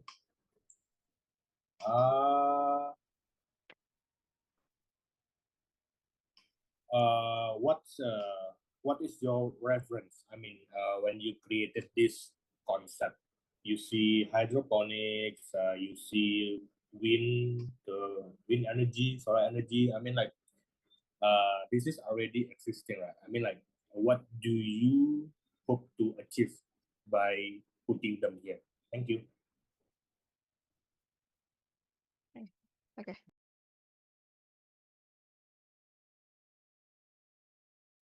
Can you come again for number 1?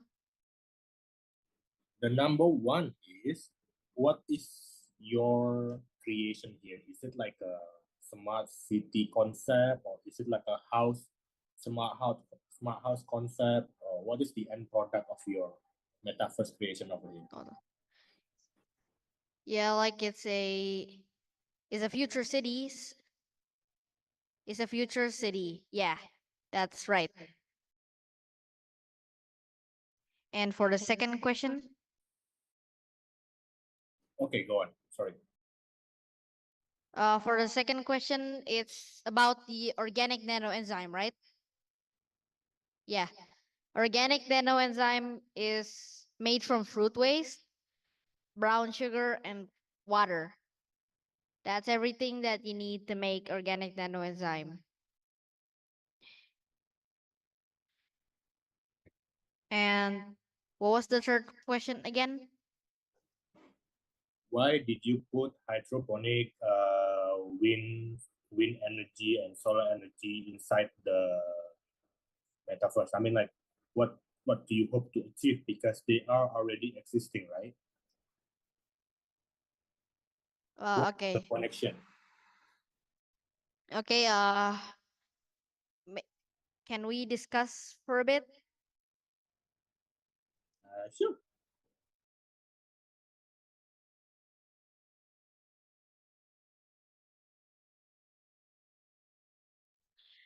So let me answer. So we have energy, wind energy, and hydroponics. So we are like promoting it so other people can use more of those technologies. Okay, thanks for clearing that out. My input is, sorry, 2 seconds. Please find more reference or other options other than the food waste. Yeah, thank you. Great job. Okay, thanks. Yeah, thanks. Okay. Please give Team 12 a round of applause for their outstanding clean energy, bright future.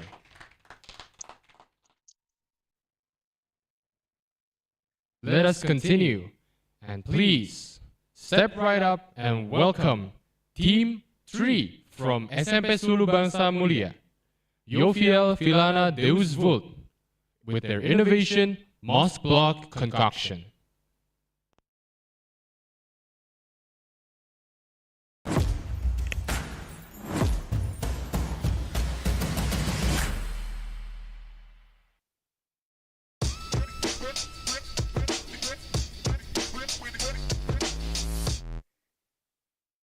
In this build, we can see how annoying mosquitoes are, especially during the rain season and their deadly viruses.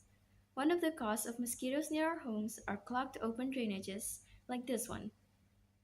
But with the help of the mosque block concoction, this problem is easily resolved, even if the water of the drainage will eventually flow to a body of water, such as this clean drainage flowing into this lovely pond.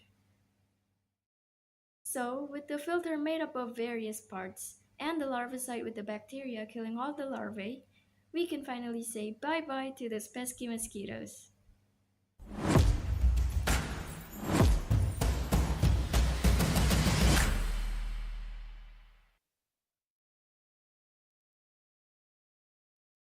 Hello, judges and friends. My name is Jobil Bilana Dusful. You can call me Pipi, and today I'll be sharing about the mosque block concoction. It focuses on SDG number 3, good health and well-being. First, I want to share my experience around stagnant open drainages in my city. One day, I was inside an auditorium building for my class and noticed there were plenty of mosquitoes. Upon further investigation, it is caused by a clogged open drainage right outside the building. Because it is clogged, it is standing water, which is the perfect habitat for mosquitoes to breed. This inspired me to create a solution for stagnant open drainages, especially during rainy season where there will be a lot more mosquitoes carrying life-threatening viruses like malaria. So I've searched far and wide to find a special larvicide called mosquito dunks. It consists of the bacterium Bacillus thuringiensis variant israelensis, or BTI for short.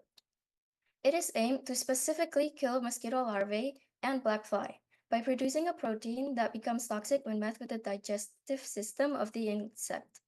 It is very strong and effective, yet completely safe for humans. We should use the mosquito dunks right as the rainy season starts, because after the first rain has poured, mosquitoes will already be looking for places to breed, which is our clogged drainages. However, because we tend to clear and unclog our drainages during the rainy season, the water will eventually flow to a natural body of water. Besides mosquito larvae and black flies, the bacteria might still harm other closely related aquatic animals in nature, due to having similar digestive systems. To fix that, I've made a simple filter out of cartridge filters lined up at the end of the drainage, securely tied together. They have pores small enough to prevent the bacteria from coming through. They'll be secured to a piece of plastic and will be retractable for maintenance. Behind the cartridge filters are a couple sandbags to make sure they won't sway under the water flow. Then, to ensure the cartridge filters won't be affected by large debris such as leaves, there is a coconut mesh that slows down the current to further protect the cartridge filters. This filter is very simple and not complex to implement, flexible, and it is also flexible because you can use or improvise with stuff you already have at home. Thank you for listening, and I will be happy to answer your questions. Thank you to Team 3 for their presentation. I would like to invite Mr. Iggy to come up to the stage and begin the Q&A session. All right, Team 3. Yeah, you know, I felt really itchy after entering some part of your village. But that's effective to make me feel the problem you tried to solve. And nice team with those koalas. Actually, I learned something new from you. I've read some sources from your information, and I learned that this solution has been known from long time ago.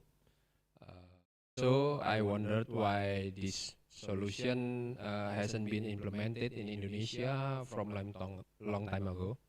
Now the question, the first question is, where do you get the idea and the information about these solutions? Second question is, just like other species, Bacillus thuringiensis has many variants. Yeah. So why it's israelensis and not other variants? And the third question is, does it proven to be effective? That's all. Okay, thank you for your questions and sharing your experience on my field. I appreciate it.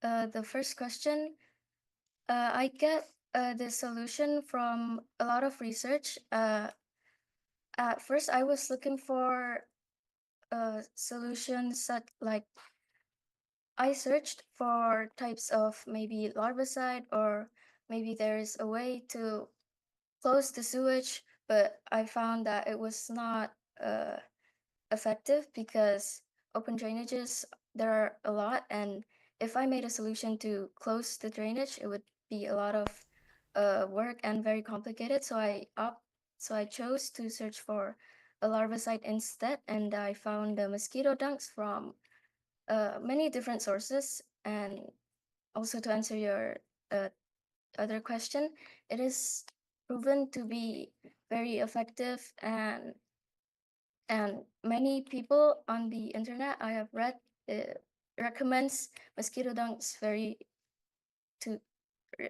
recommends mosquito dunks to us, and it's very great. And sorry, could you repeat your second question? Okay. The second question is, Bacillus thuringiensis is just like another species. It has many variants. So why israelensis variants, not the other one?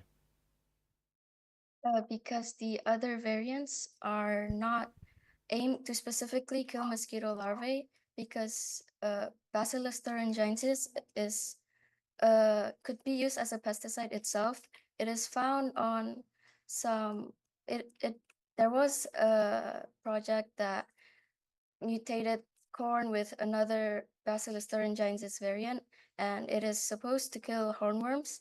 So that is an example of why I chose Bacillus thuringiensis, the variant israelensis, because it is aimed to specifically kill mosquito larvae, which is my goal. All right. Additional questions. Where, how, and or why? How or where do you get that kind of variants for Bacillus thuringiensis?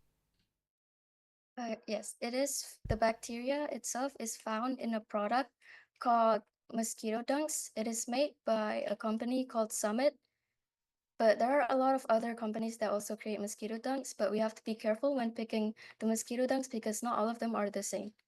The one I recommend is from Summit. Okay. Thank you to Team 3 and Mr. Iggy Budiman for the Q&A session.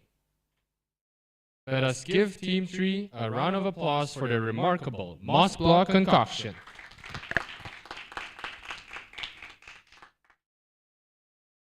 Ladies and gentlemen, join me in welcoming Team 7 from SMA Regina Pacis, Surakarta, Jessica Sulistia Wijoyo, Emanuela Giselle Alika Hasi, Chelsea Josephine Chandra, and their innovation, the Infinite Trash Bins.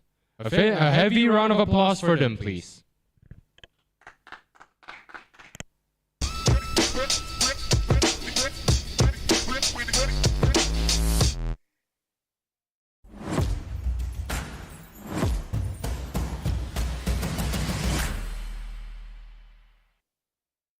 Introducing the Infinite Trash Bin, your new eco-friendly way to manage waste and earn rewards.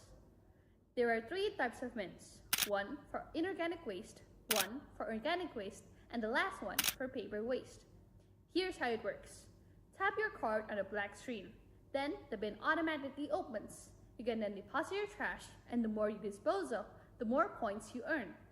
These points can be used at a vending machine to be exchanged for paper or soil, or even electricity for the user's own home. Let's start with the inorganic waste bin. Once the trash is in, it's dried and changed into briquettes. Briquettes are burned in ovens to produce synthetic gases, which heat water to generate steam.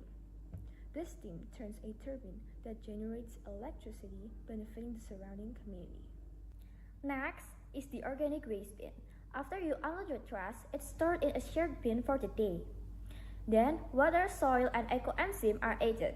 Every week, the trash is mixed, aired, and after 8 weeks, it's turned into compost that's distributed to the community. And finally, for the paper bin, paper waste is shredded, mixed with water and also chemicals to form pulp. This pulp is turned into recycled paper, which is cut into usable sheets and given to the community. It's simple.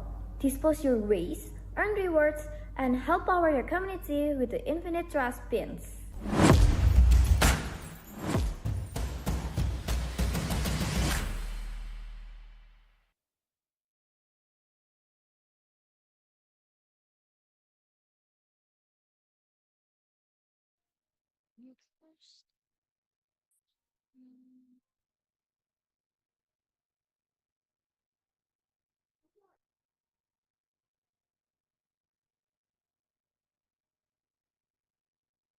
Good afternoon, your honorable judges, and greetings to my fellow friends.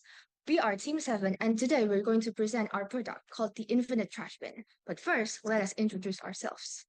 I'm Chelsea as team captain. I am Giselle. And I'm Jessica. We noticed that there were very few places specifically designed for trash disposal in a sustainable way.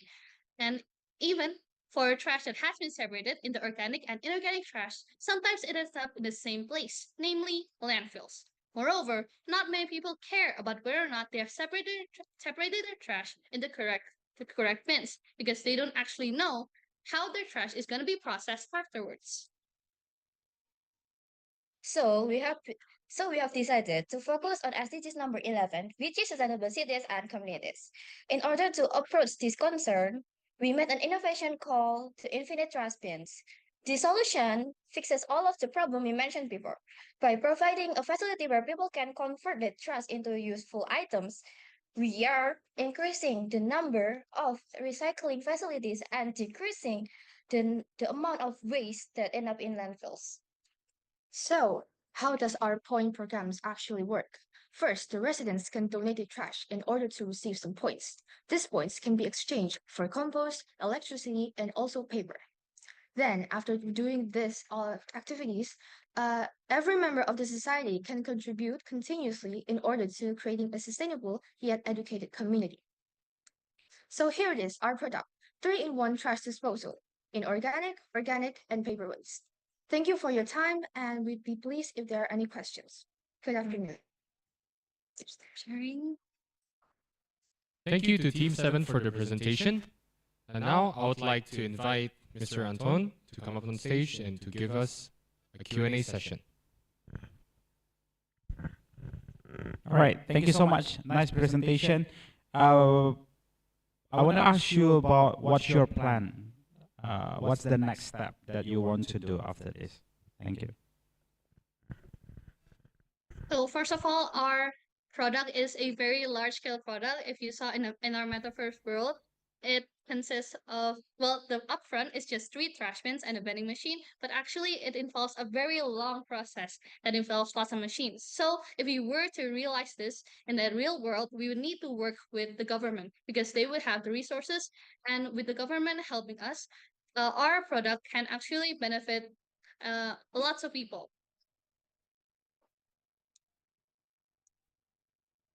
Sorry, does that answer your question? Okay, now let's remove government. What you can do as a student. Does anyone want to answer? Yes, Thank you for please. your thank you for your questions, and please give us a moment to discuss it as a first.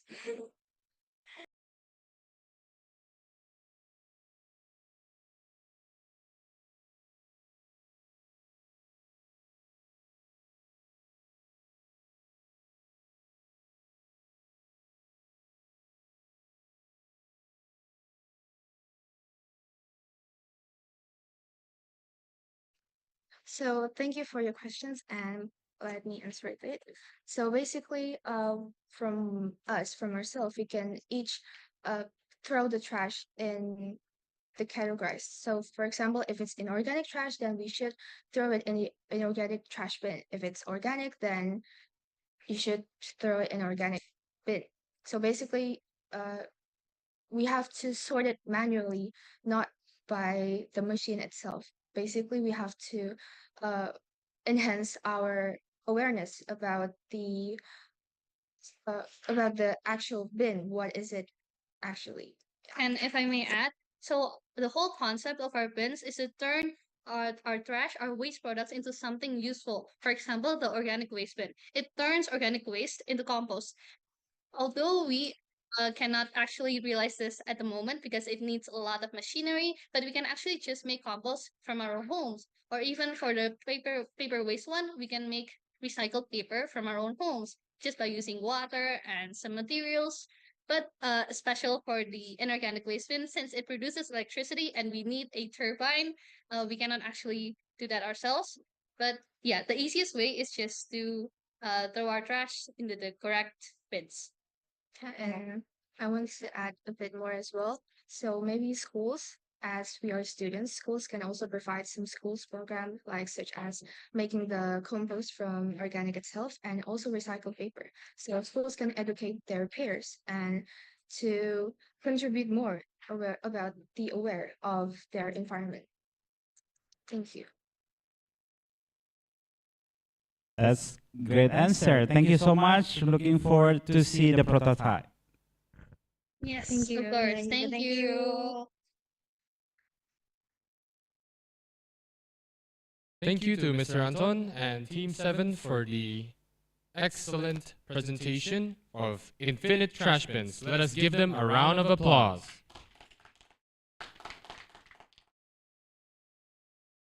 However, before we continue our next group of finalists, we will be having a 1-hour lunch break. We would also like to invite our attendees and finalists to claim their free lunchbox on the 3rd floor. I repeat, on the 3rd floor. Our ushers will assist you on the way up. There will also be a tech exhibition with VR and IoT devices that await you up there. We kindly ask our finalists to be ready by 12:25 as we're going to begin again at 12:30. Please remember to keep the area clean as well. Thank you.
Tick, tick.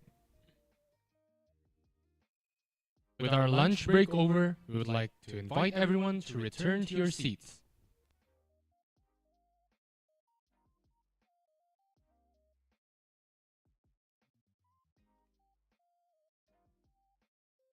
With all the innovations we've seen so far, we have yet to finish all of our contestants' presentations. Therefore, without further ado, please welcome Team 8 from SMA Santo Aloysius Bandung, Gabriel Xander Rosant, William Alexander Jayaputra, Antonio Handoyo, and their innovation, Sicilian Town, Next Gen Sustainable and Resilient City. Please give them a round of applause.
Good afternoon, honorable judges, ladies and gentlemen.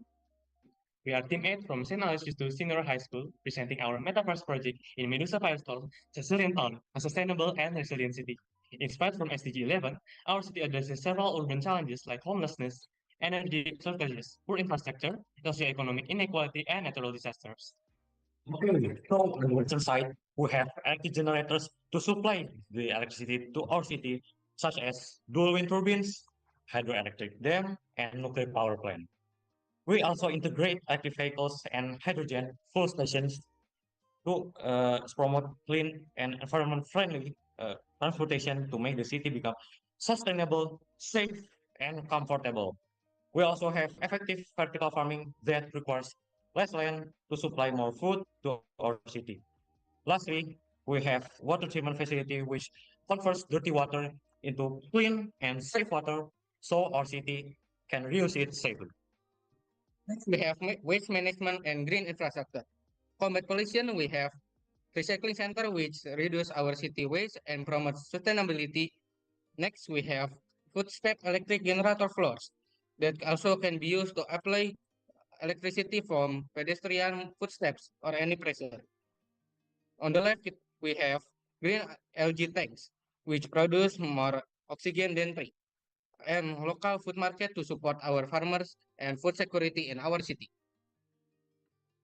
Lastly, we have emergency service to ensure our city safety. Next, we have public housing and green spaces. On the eastern side, we provide affordable public housing to promote equality. At the center, a large urban park serves as a recreational area and flood management zone.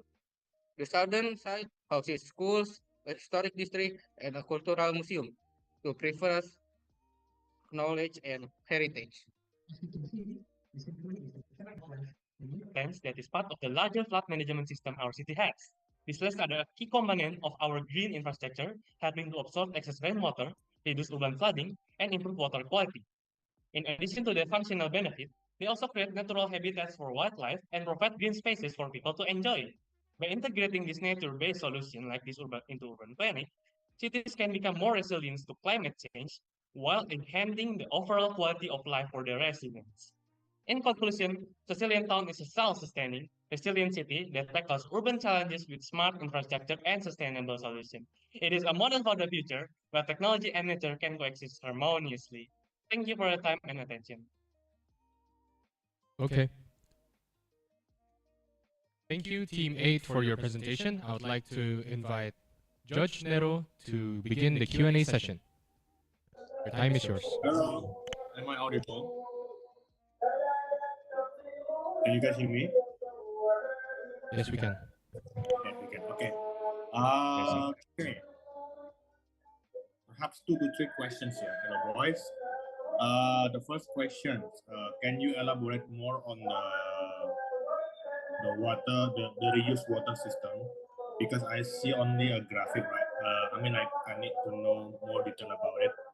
And then the second one is, this is like basically a smart city concept, right? And then I see a couple of energy production. These are the wind turbine, the hydroelectric. I mean, like, do the city need all of this energy resource, or it can be like 1 or 2 of them? And then 3, if it is to be implemented in the real world, which city, I believe I can make it sure that in Indonesia, that maybe can implement step by step toward this concept of city of yours. Thank you. Can we discuss the question first?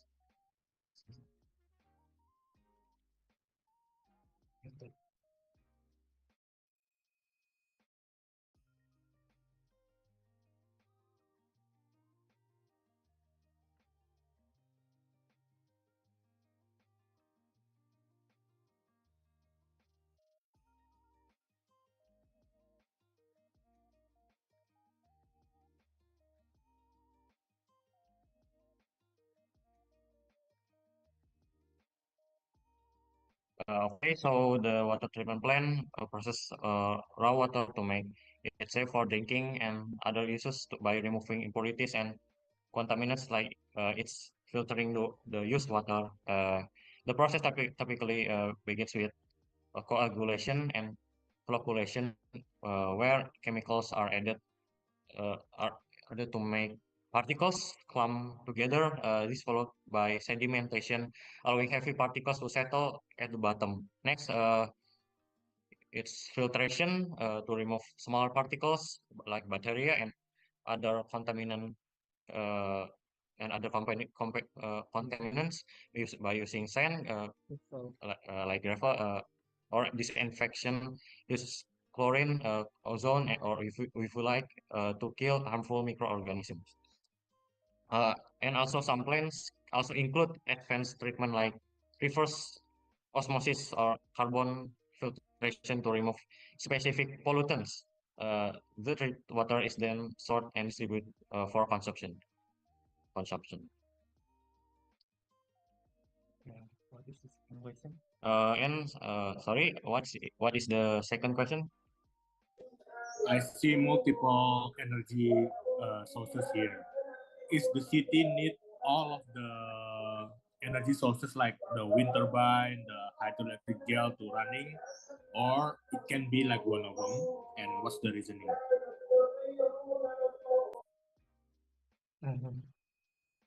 Typically, a city with the number of these energy can house up to like more than 20,000 households. So it needs all of these energy sources in one city. It is Yes. And also, wind turbine produce energy is not constant. It needs wind. So wind is not always there to power the wind turbine. So we need other energy generators like nuclear power plant and hydroelectric. So when one cannot provide electricity, the other can still provide one. Yes. And I think is there any time left? I don't think so. Yeah, thank you so much. Thank you, boys. Okay. Please give Team 8 a round of applause for their outstanding Sicilian Town, Next Gen, Sustainable and Resilient City. We thank Judge Nero and Team 8 for their amazing work. Now, let us continue and please step right up and welcome Team 5 from SMKN 5 Tangerang, Faiz Agus Rifanto, and his innovation, greening. Let's support them with a round of applause.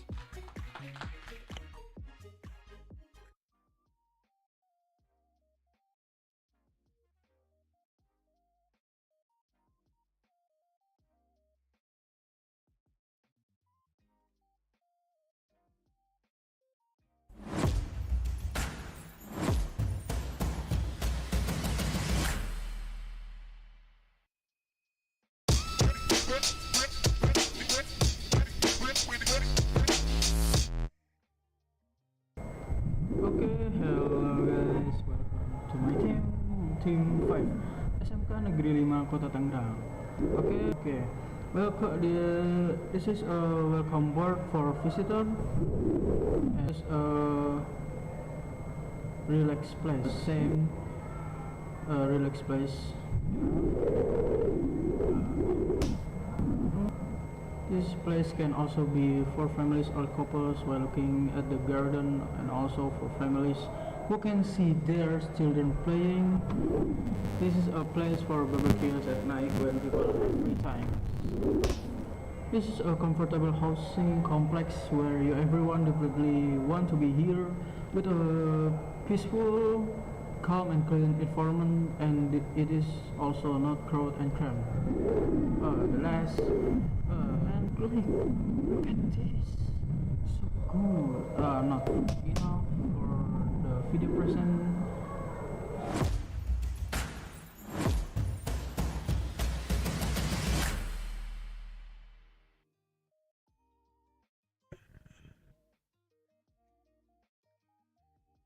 Uh, Hello everyone, my name is Faiz and I'm Team 5. I explain about the theme I create. I'm here to present a project that I made with a green theme and I am here to make a garden. Maybe here the jury want to ask why I made a garden. Initially I wanted to make a school that had a clean environment, but in my opinion it didn't fit into the context of what I was making, so I asked my friend, does anyone know what project suit them? And my friend said, how about making a garden? So after that, I started trying to make a green and beautiful garden. Maybe that all the explanation for why I made a garden. The project that I made is an environmental review or a place that is clean and beautiful. Here there is an entrance and there is also a house and bird and a campfire and there is also a lake and boat and plants around the lake. Here I make this project with a result that I observed from other participants who mostly made modern building and so on. Maybe here I don't feel like I can make anything. If you look at it from people positive perspective. One first, this is a welcome board for visitor. Yes, this is to greet the judge visitor as I said earlier. This is the relaxing place like the one in the video. This place is often used by couples, teenager or other. This place is the same as before, relaxing place. The difference is that uses straw and looks comfortable. Large trash can with quite a lot of load, so the cleaning process take a long time. Thank you. Okay.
food waste, such as portion control. Through this practice experience, players actively engage with the concept of zero waste food and gain practical knowledge they can apply in their daily life. That's all for the game rules and their impact. The quiz is easy. I'm sure you will learn a lot about SDG 12 and zero waste food along the way. Now I'm ready for your question. Okay. Thank you, Team 15, for the presentation. I would like to invite Mr. Anton to come up on stage to begin the Q&A session. All right. Hi. Thank you for your presentation. My question is, can you tell me first what is the problem that you want to solve by making this game? It's quite interesting. When I was immersed to your booth, to your virtual booth, and yeah, I just curious, what is your concern? What is the problem that you want to solve by giving a game for the people to try the immersive game? Thank you so much. That's a good question. Please give me to think about the answers, please. Okay.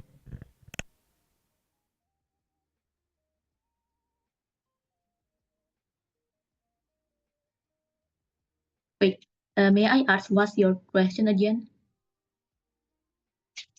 Yeah. Oh, what is the problem that you found? Because you make a game, right? Hmm? Do you make a game? Yeah. Okay. Make the game. Is it clear?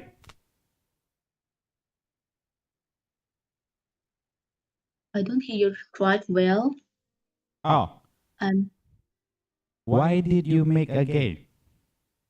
Oh, it is to make players learn about zero waste food. I just want to make it simulation in the metaverse and gamification it because it's fun. So meaning that a lot of people around you that still not understand about sustainable.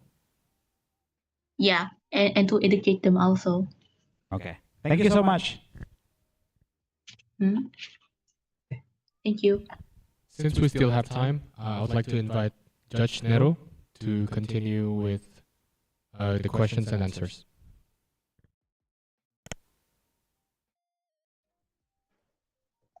Okay. Hi, I have played the game beforehand. The thing is, once I go through with your game and then finish it, don't get me wrong, there is a lot of knowledge to be put in there, but to me it's kind of hard to get the end point on what you just saying, and then it got translated to the game. So maybe this is not a questions, everyone. This is more like a input. So maybe just maybe, because your game is based on point and click, right? Point and click, and then you answers, and then you put some materials in the script, right? Maybe because you have two levels, I believe. The first level is the kitchen levels, is it? And then the other one is the restroom levels. I think it divided into two stages. So maybe it would be nice if you can show us a visualization what you want to portray. Like it's like a learning lesson, maybe like a video, something like that. Whenever we move past through a stage, yeah, I think that is what I can give to you. Great concept, don't get me wrong, but again, it's still lacking the delivery of the message. Even though you put a lot of materials there, but in the end, you want to teach people something, right? And at least they need to be firm in that. You need to be firm, you need to understand about this problem that I want to show you. And the best way to do that is a visualization, short video, infographic. But in the end of the section, I think that is the information that I can give you. Thank you. Okay. Thank you, Team 15 and Judge Nero, for the Q&A and feedback. And please give Team 15 a round of applause for their impressive, sustainability-savvy, zero-waste cooking challenge. Now, step right up and welcome Team 9 from SMP Santo Aloysius Bandung, Edria Artisa Baila Yudayana, Lorenzio Ananda Mulyanto, and Edward Emerson with their innovation, HW2B, Household Waste to Battery. Please give them a round of applause.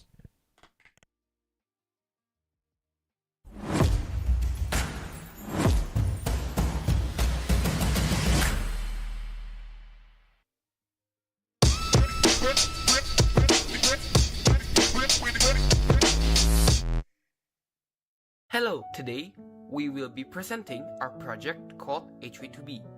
Firstly, we will head to the Saung Motekar, which has a book. After that, we will go to the information center.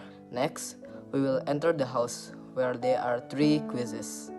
In the simulation, we will act as a water droplet flowing through pipes. Inside the first biogas container, the waste is left to decompose and produce biogas. Meanwhile, the excess water will flow into the HW2B container where it will generate electrical energy. That electricity will then be transmitted to the generator and then be distributed to the houses through wires.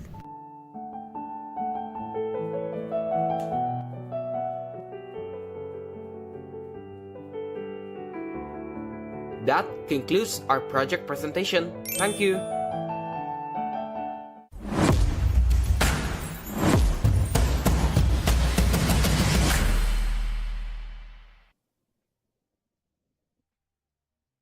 Hello, my name is Edward. I'm Lorenzio. And I'm Baila. Today we are gonna presentate about HW2B. HW2B is a cheaper alternative source of electrical energy. HW2B design is pretty simple. It has a main container which has water and an anode inside a cathode. The container will have water and salt to the comparison of 1 to 5. The water will react to the anode and cathode, thus making electrical energy. The amount of energy is around 250 kilowatts per hour. From the HW2B making process, in addition to electricity, we also gain other benefits from the organic waste sediment, namely compost and biogas.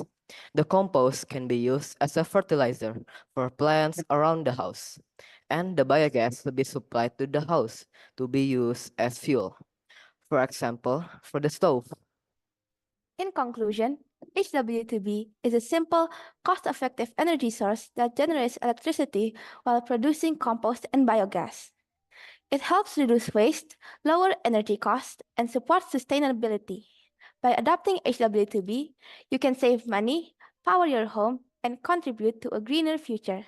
So let's start utilizing HW2B and turn waste into watts. That's all from us. Thank you. Thank you, Team 9, for their presentation of HW2B. I would now like to invite Judge Nero to begin the Q&A session. Hello, am I audible? Yes. Okay, currently I am in your building right now. So this is like, if I may put it too simple, it's a smart housing complex, is it? So my questions, 2 questions probably. You see, it is amazing that you guys can come up with this concept and then visualize it in this size. The thing is, it's very gigantic for every machinery that you hope to create later. So my question is all of this machinery only for just one housing, or can it be a multiple? housing, because if we need to get back to reality, right? If it happens in real world, can it only to be used in one housing only, or can be multiple? And then the second one is if it is, you only sell the it's sorry what's the again the system of your day, it's HW2B. If it's meant to be sold to the public, what is the rough price? Okay. Thank you. Right. I'm gonna answer the first question. So it can be used for complex of houses, and also you can use it for one houses. It depends on the shape size.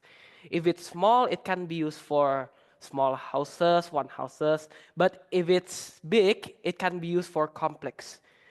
And the second question, can I share my screen? The overall price is in the third tables. The pipe is 4-inch. It is around 450,000 rupiah. The first container, which is 80 times 80 times 2, it is around 2 million rupiah. HW2B container, which is 80 times 80 times 1, which is 1 million rupiah. And the compost container is around 1.550 million rupiah, which comes around 5 million rupiah.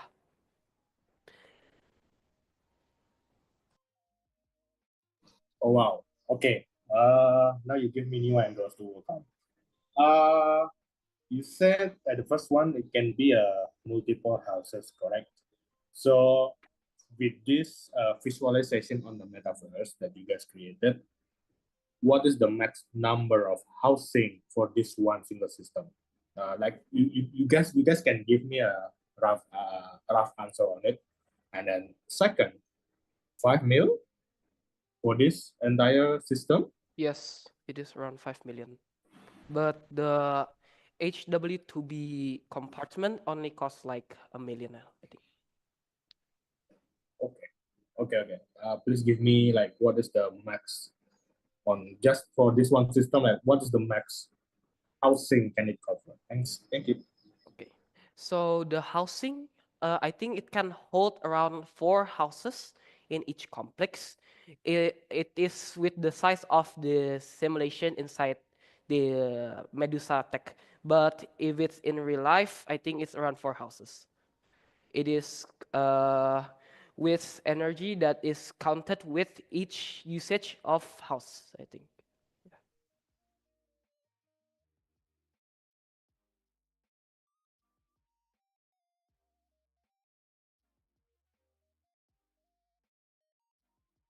Okay, one last question. Here mentioned biogas. I think I missed it, but where will you get this? What is the biogas source in this system? I mean, like, where will you get it? Thank you. The biogas came from the excess. So when water flows into the first container, it will get strained. The water will go to the HW2B, but the organic waste will be left in the first container.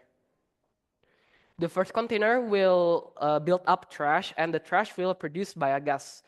The gas is quite a lot, so it can make a lot of energy. Okay, wow. Thank you. Good job. Thank you, Team 9 and Judge Nero, for the Q&A and feedback session. Please give Team 9 a round of applause for their impressive HW2B household waste to battery. And now, for our final presentation. Please give a round of applause for Team 13 from SD Sulubangsa Mulia, Gabriel Maximilian Wirawan, and his innovation, Powerful Food to Eat, Tempe.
Video.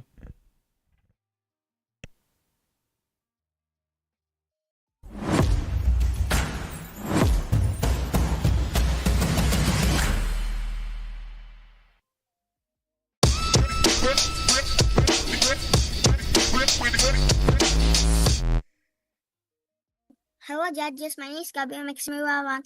I'm going to teach you how to make tempe. Tempe is a local Indonesian food. Tempe is a local and healthy food. I'm going to teach you how to make it. First up, I'm going to use soybean, but you can use other bean. But I'm going to teach with the soybean one. First up, we use soybean. Soybean is a good type one. We clean it. By we clean it, we soaked it. Soak the soybean in water for 8 to 12 hours to soften them perfectly. Remove their other skin, so no fungus and later not healthy. Cook the beans 30 to 40 minutes. Let's cool and dry the beans at a clean place. Put ragi tempe and mix it well. Put them inside a plastic bag or banana leaf. Make many holes around plastic bag or banana leaf. And to affirmate them, tempe, you can give oxygen to breathe and grow healthy. For the good virus, rest the tempe inside a clean and dry room. Wait for 2 days so it can grow, become healthy and yummy. Tempe. Our tempeh is already done. We can eat it raw or become many kinds of friendly food. If you have any questions, just say thank you, judges.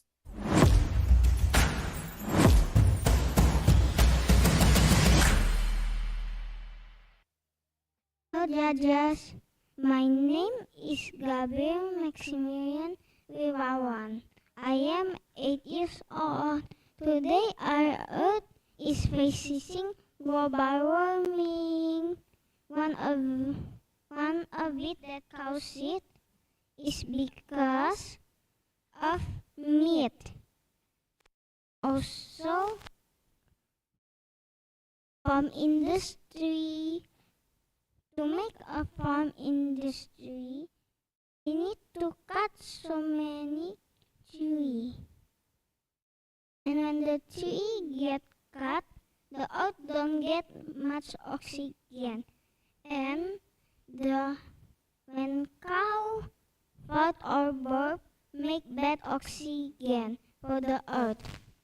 And it make more bad oxygen at the farm industry. So we need a solution. What about replace meat with tempeh? It's more healthy and it is have more protein. This is the step how to make it. I'm going to teach. I use soybean. You can use other bean, but I'm going to teach with the local Indonesian soybean. Soak the bean.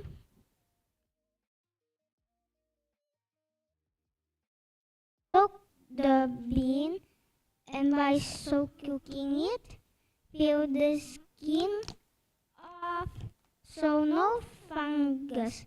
After that, boil the beans. Then let's cool and dry it. After that, we mix it with ragi tempeh. Mix it with ragi tempeh. Put inside plastic bag and also plastic bag or banana leaf. Poke so many little holes so the good bacteria can breathe. Keep it for 1 to 2 days. Then, now tempeh is ready. This is my presentation, judges. Okay. I'd like to invite Mr. Iggy to start the Q&A.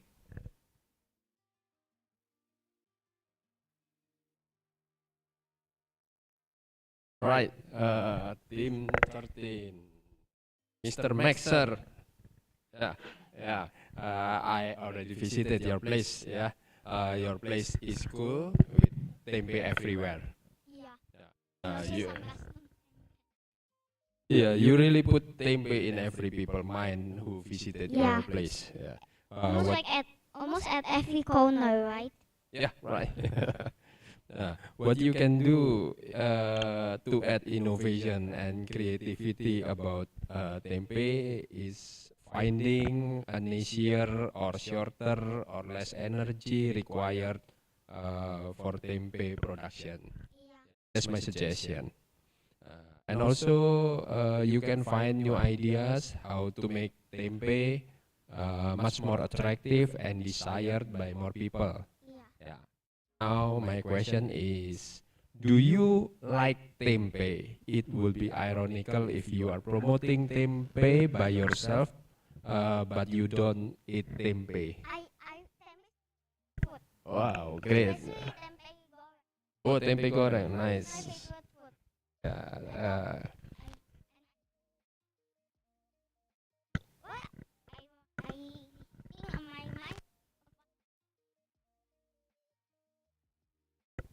What about tempe?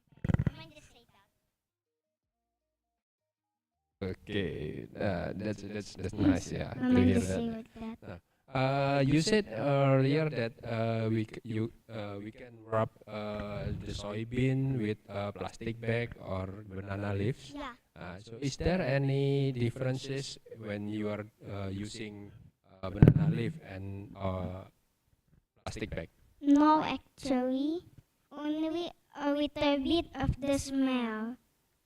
Oh, so only a little bit Yeah. of the smell. Yeah. I see. Which one has better smell? I guess banana leaf because I only try with the plastic bag one. I see.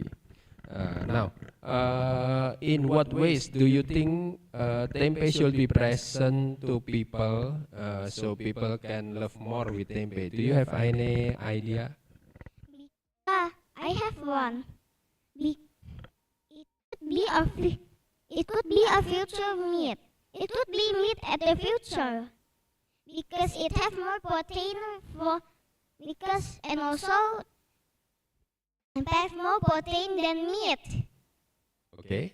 Do you have any idea how to make tempe more desirable, more delicious for people? And also we can make tempe to so many food. And like me? Yeah. Why is my microphone? You're not holding microphone close enough to your mouth. Yeah. Okay. Now last question. Not question actually. This is another suggestion. Yeah. Closing. I think it can be more innovative if you are collaborate your team with some kind like cubenic or potnic that another team mentioned earlier. So you can trying to make machine to create tempe in automatically by robotic or something. Yeah, that will be great. Yeah. Okay, that's an innovation. And the tempe, the photo that is at Metaphors, I will cook it, but I don't bring it. Okay, I see. Okay, that's I think enough. Thank you. Good job, Max.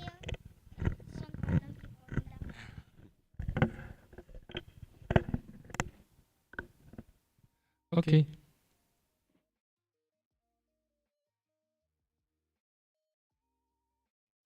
Please give Team 13 a massive round of applause for a very adorable, powerful food to eat, tempe.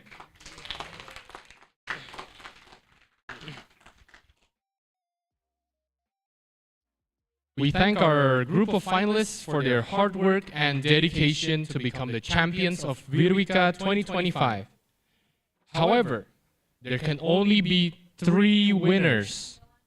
Therefore, we kindly ask our beloved finalists to head upstairs to the multifunction 1 room on the 3rd floor again to continue enjoying our VR exhibit and IoT exhibit, while our honorable judges make the final decision on who our VIRWICA 2025 champions are. We'd also like to note our fellow finalists to return by 2:15, as we're going to announce our 2025 VIRWICA champions at 2:20. So please enjoy your break. Thank you.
Welcome back, our dear finalists and honorable judges.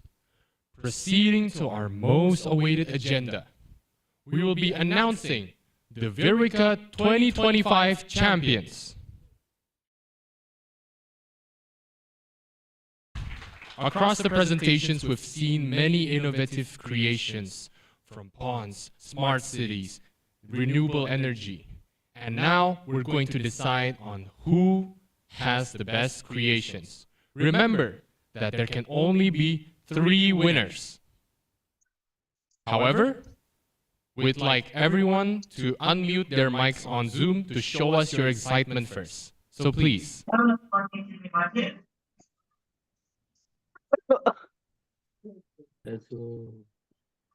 Starting with 3rd place, the group of finalists that has impressed us with their remarkable creativity, dedication, and teamwork is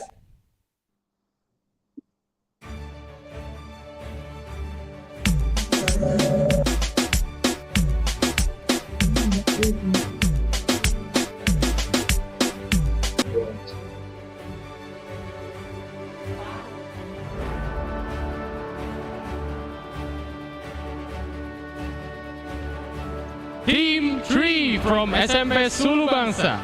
Congratulations, Yofiel Filana Deusvold, and your creation, Moss Block Concoction. You have secured 3rd place, and your hard work has truly paid off. And we are excited to see where your journey takes you next. Moving on to the 2nd place. This group has shown exceptional skills. The runners-up of VIRWICA 2025 is Team 1 from SD Sulubangsa Mulia, and your creation, Botnik. Congratulations, Alina Karsten. You've earned a well-deserved spot on the podium, and your performance has been nothing short of outstanding. Finally, the moment we've all been waiting for, the announcement of the VIRWICA 2025 champion. This group has exemplified excellence, pushing boundaries, and raising the bar. The first place winner of VIRWICA 2025 is Team 9 from Santo Aloysius, Bandung. Congratulations to Adria Artisa Baila Yudayana, Lorenzo Ananda Mulyanto, and Edward Emerson. Your vision and dedication have led you to the top, and we can't wait to see the amazing things you'll accomplish in the future. Congratulations. Congratulations.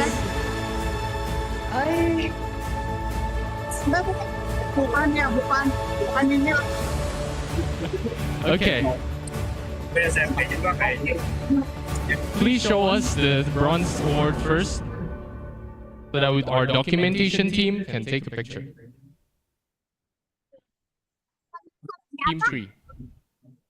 Team 3. Oh.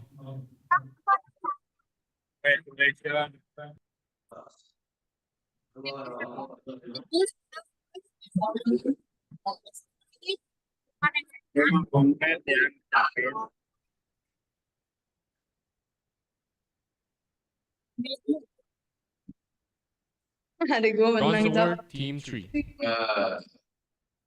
Yofiel Filana Deusville. Congratulations for winning. Our documentation team, please. Yeah. Congratulations. Okay, congratulations. Moving on to runner-up of champion, VIRWICA 2025 champion, Alina Karsten, please step up to the stage. I'd also like to invite Doctor of Engineering Henry Santoso, Sarjana Science, Master of Engineering, to come up to the stage to award our runner-up champion.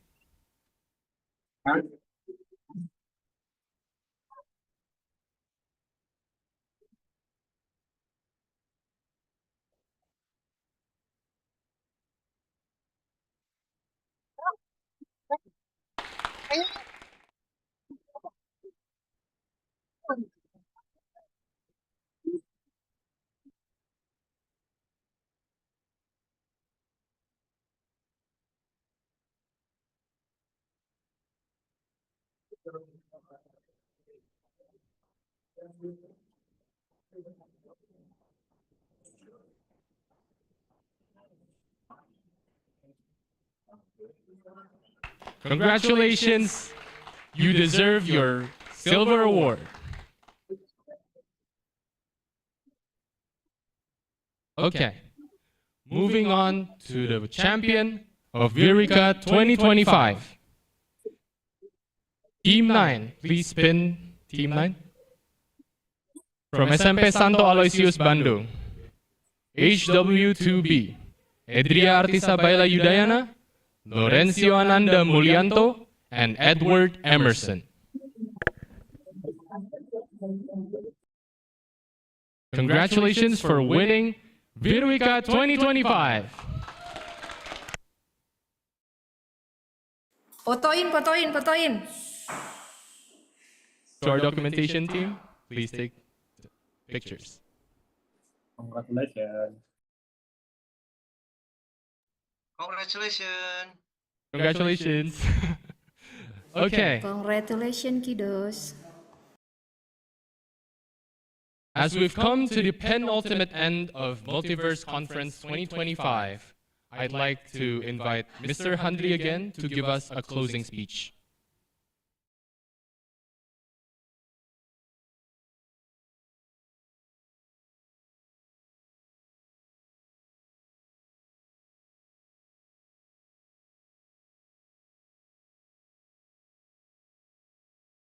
Pak, saya kopi dulu nih.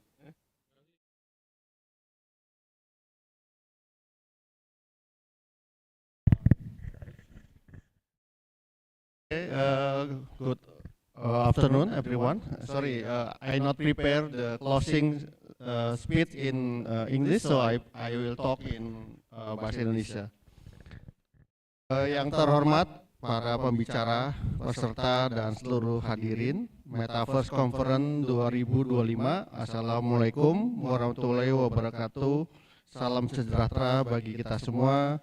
Pertama-tama marilah kita panjatkan puji syukur kehadirat Tuhan Yang Maha Esa, karena atas rahmatnya kita telah menyelesaikan rangkaian MultiVerse Conference 2025 dengan sukses. Kegiatan ini dilaksanakan dari tanggal 15, 16, kemudian 21, 22, dan 23. Di acara ini dibuka dengan seminar yang dibawakan oleh para narasumber yang berkompeten di bidang AI, IoT, dan Metaverse. Selama konferensi ini kita telah menyaksikan banyak wawasan, inovasi, dan kolaborasi yang luar biasa. Tema Collaboration for the Next Generation benar-benar menginspirasi kita untuk membangun masa depan di mana teknologi metaverse bukan hanya sebuah konsep, tetapi sebuah realitas yang membawa manfaat bagi pendidikan, industri, dan masyarakat luas.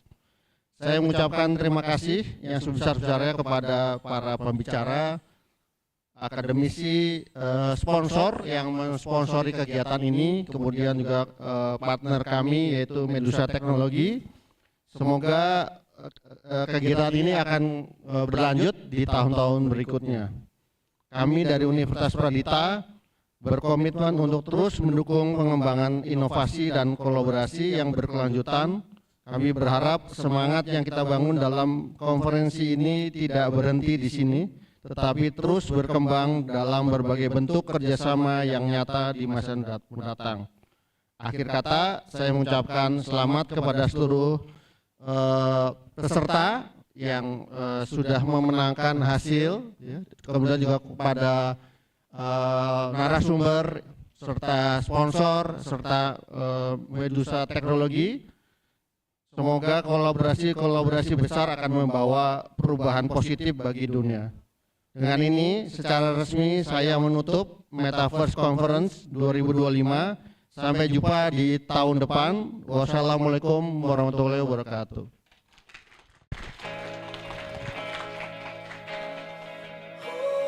Thank you, Mr. Handri, for the closing speech of MultiVerse Conference 2025. As we finally reach the end, we'd like to express our deepest gratitude to everyone who made this event possible. From our esteemed judges and dedicated organizers, to our brilliant speakers, exhibitors, and participants. This conference has been a truly inspiring experience, filled with innovative ideas, groundbreaking technologies, and thought-provoking discussions. Over the past few days, we've seen incredible showcases of creativity, problem-solving, and collaboration, involving fields like artificial intelligence, Internet of Things, and Metaverse. The tech exhibitions, seminars, webinars, and workshops have truly highlighted the limitless potential of the ever-evolving tech landscape. And we hope that each of you leaves with new knowledge, connections, and inspiration to fuel your future endeavors. As we close this year's conference, we encourage all of you to continue exploring, learning, and pushing the boundaries of what's possible. Remember, this is just the beginning of an exciting journey in technology. And we're excited to see the impact you will all have in shaping the future, your future.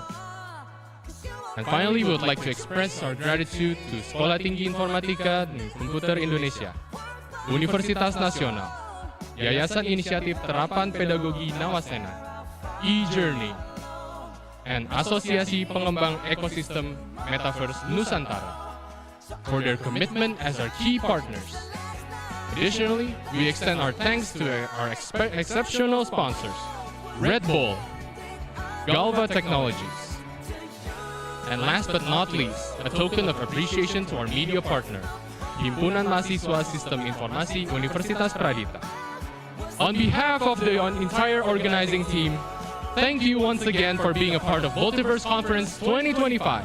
We look forward to welcoming you to next year's event and continuing to celebrate innovation and progress together. Safe travels, and until next time, keep innovating and dreaming big. Thank you. Right next. tears.